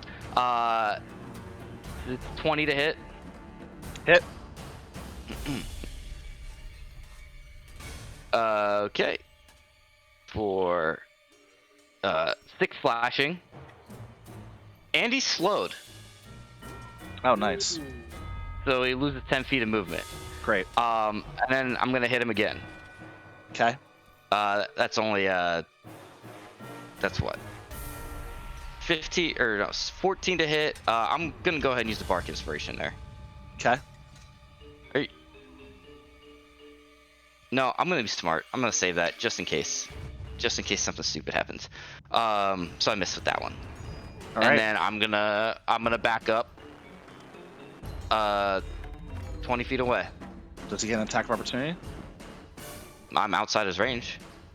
Oh, because you're using Yeah, you used to reach for the whole thing. Yeah, using the reach weapon. Oh. I didn't realize how clever that was. Okay. Okay. So he tried to ready an action against you. That didn't work. He tried to drink a potion of invisibility. That didn't work. He tried to bum rush you. That didn't work. He's just like thoroughly pissed off at this point, and he takes his axe and just throws it at you. Okay. Well, long term, that's not a great decision. Yeah. He just forfeited his soul. 24 to hit. Yeah, that'll hit. Again, the crowd goes like, actually the crowd, well, the crowd would take a minute to catch up, because as the axe leaves his hand, it becomes visible, and the crowd sees the axe. They see him too, because he made an attack action. So as the axe leaves his hand, him and the axe both become visible. The crowd reacts as the axe. Get it? Reacts. Yeah, as the axe crushes into you for 22 damage. Damn. He's- Okay. I will deflect it. Surprise, surprise, you guys. Joel's going with the deflect. I stand up and yell, "That's So cheating!" 22 all right, so I'll take 5 of it. So it'll Okay. glance. You effortlessly. I was really hoping I would be able to send it back at him. But I don't know if that would count though. Would that count as like a ranged attack then? Oh man, Let's that's not really. find out, Joel. It doesn't matter. It doesn't matter. Let's Yeah. that'd be really So I funny. take if 5. you sure you don't want to do that? I can't because I have to reduce it to 0.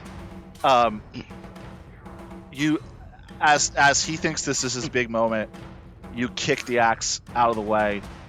Part of it cuts into your leg, but you're able to, like, it looks pretty Matrixy as you stand there, defiant, and you're up. Okay. I'm gonna step up to within 10 feet of him. Mm-hmm. I mean, how much of my movement am I using for that? Doesn't totally matter, but Yeah, where were you? I lost track. Man, we should use a board. I'm gonna say you're 40 feet away. Damn. okay. So I have to move. I'm gonna use 30 feet of movement to be within 10 feet, and I'm gonna attack him twice with the sickle, cane sickle. I got a 21 and a 19. 19 misses, 21 hits. Okay.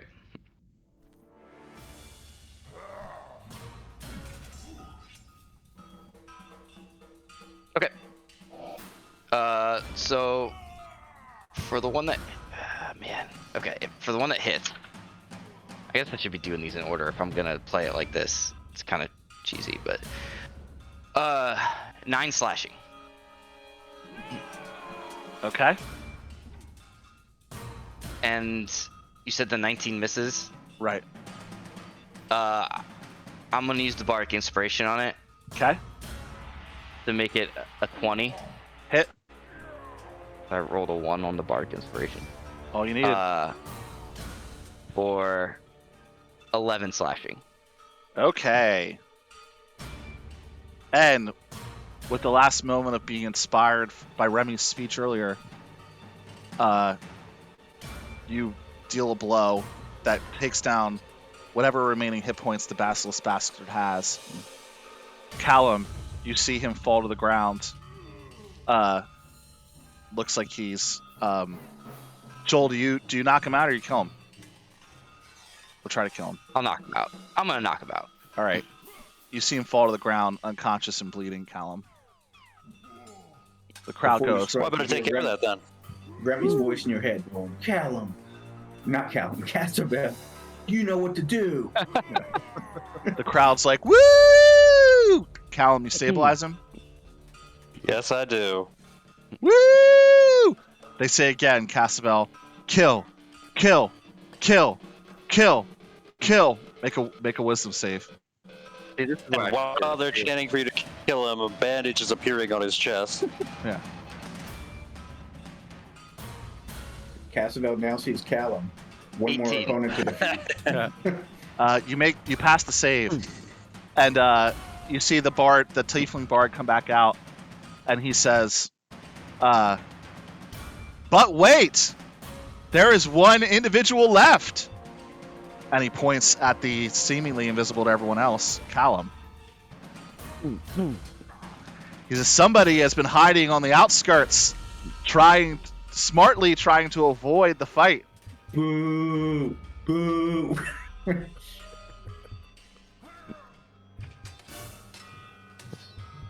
Callum dismisses his invisibility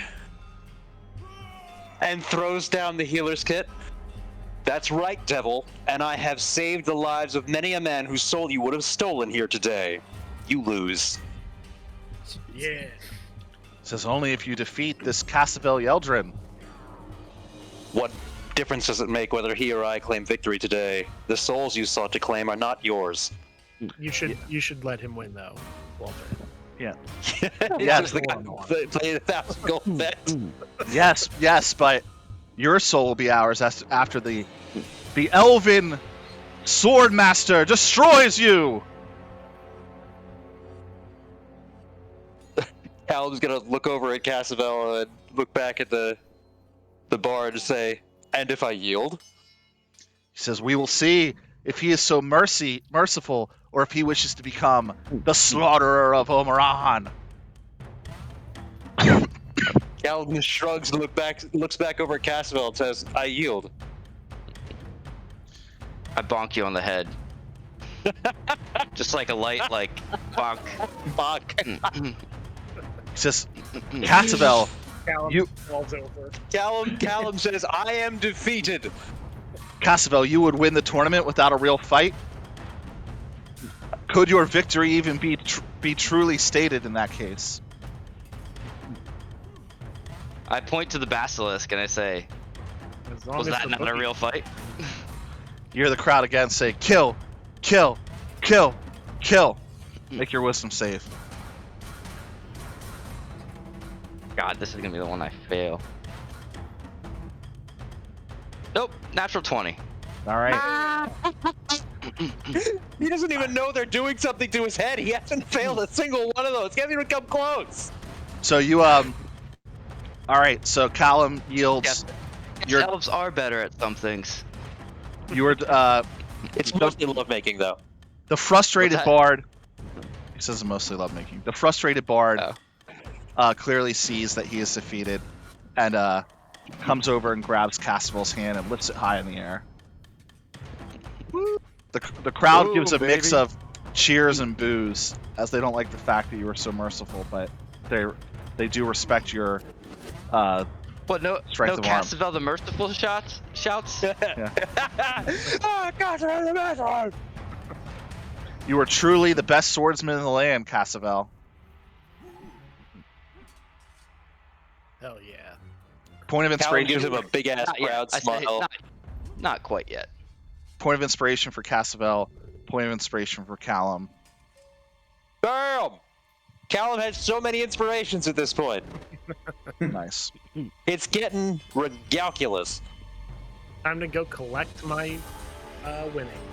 My Yeah. $1,000. Runa, 5,000, right? you get 5,000 Was it 5 to gold. 1?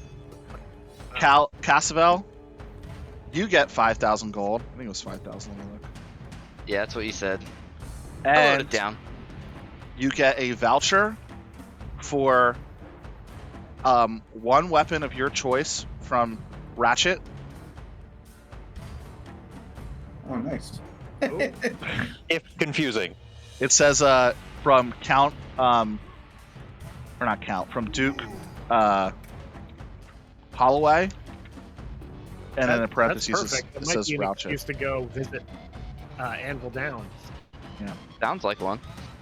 And you get a letter and a signet ring granting you the noble title of Marquis, which is the basically just Right. within the Omron aristocracy, just means you're a member of the court. You don't have any land, or you're like below even a knight, but it's just So like it's like a Thane in Skyrim. yeah, exactly. But you have Is Marquis. yeah. But you are allowed at court, like You say he just Brent. I'm allowed at court. All right. yeah, yep. So like, and you have I don't a have to like sign any contracts to become a devil or any dumb shit like that. you just did, and this is how you got it. You didn't.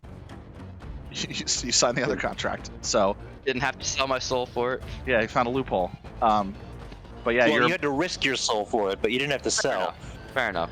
so you are officially a member of the Omron aristocracy. Interesting. It could give you more leverage in arguing that you should get that keep. That's true. That's a good point.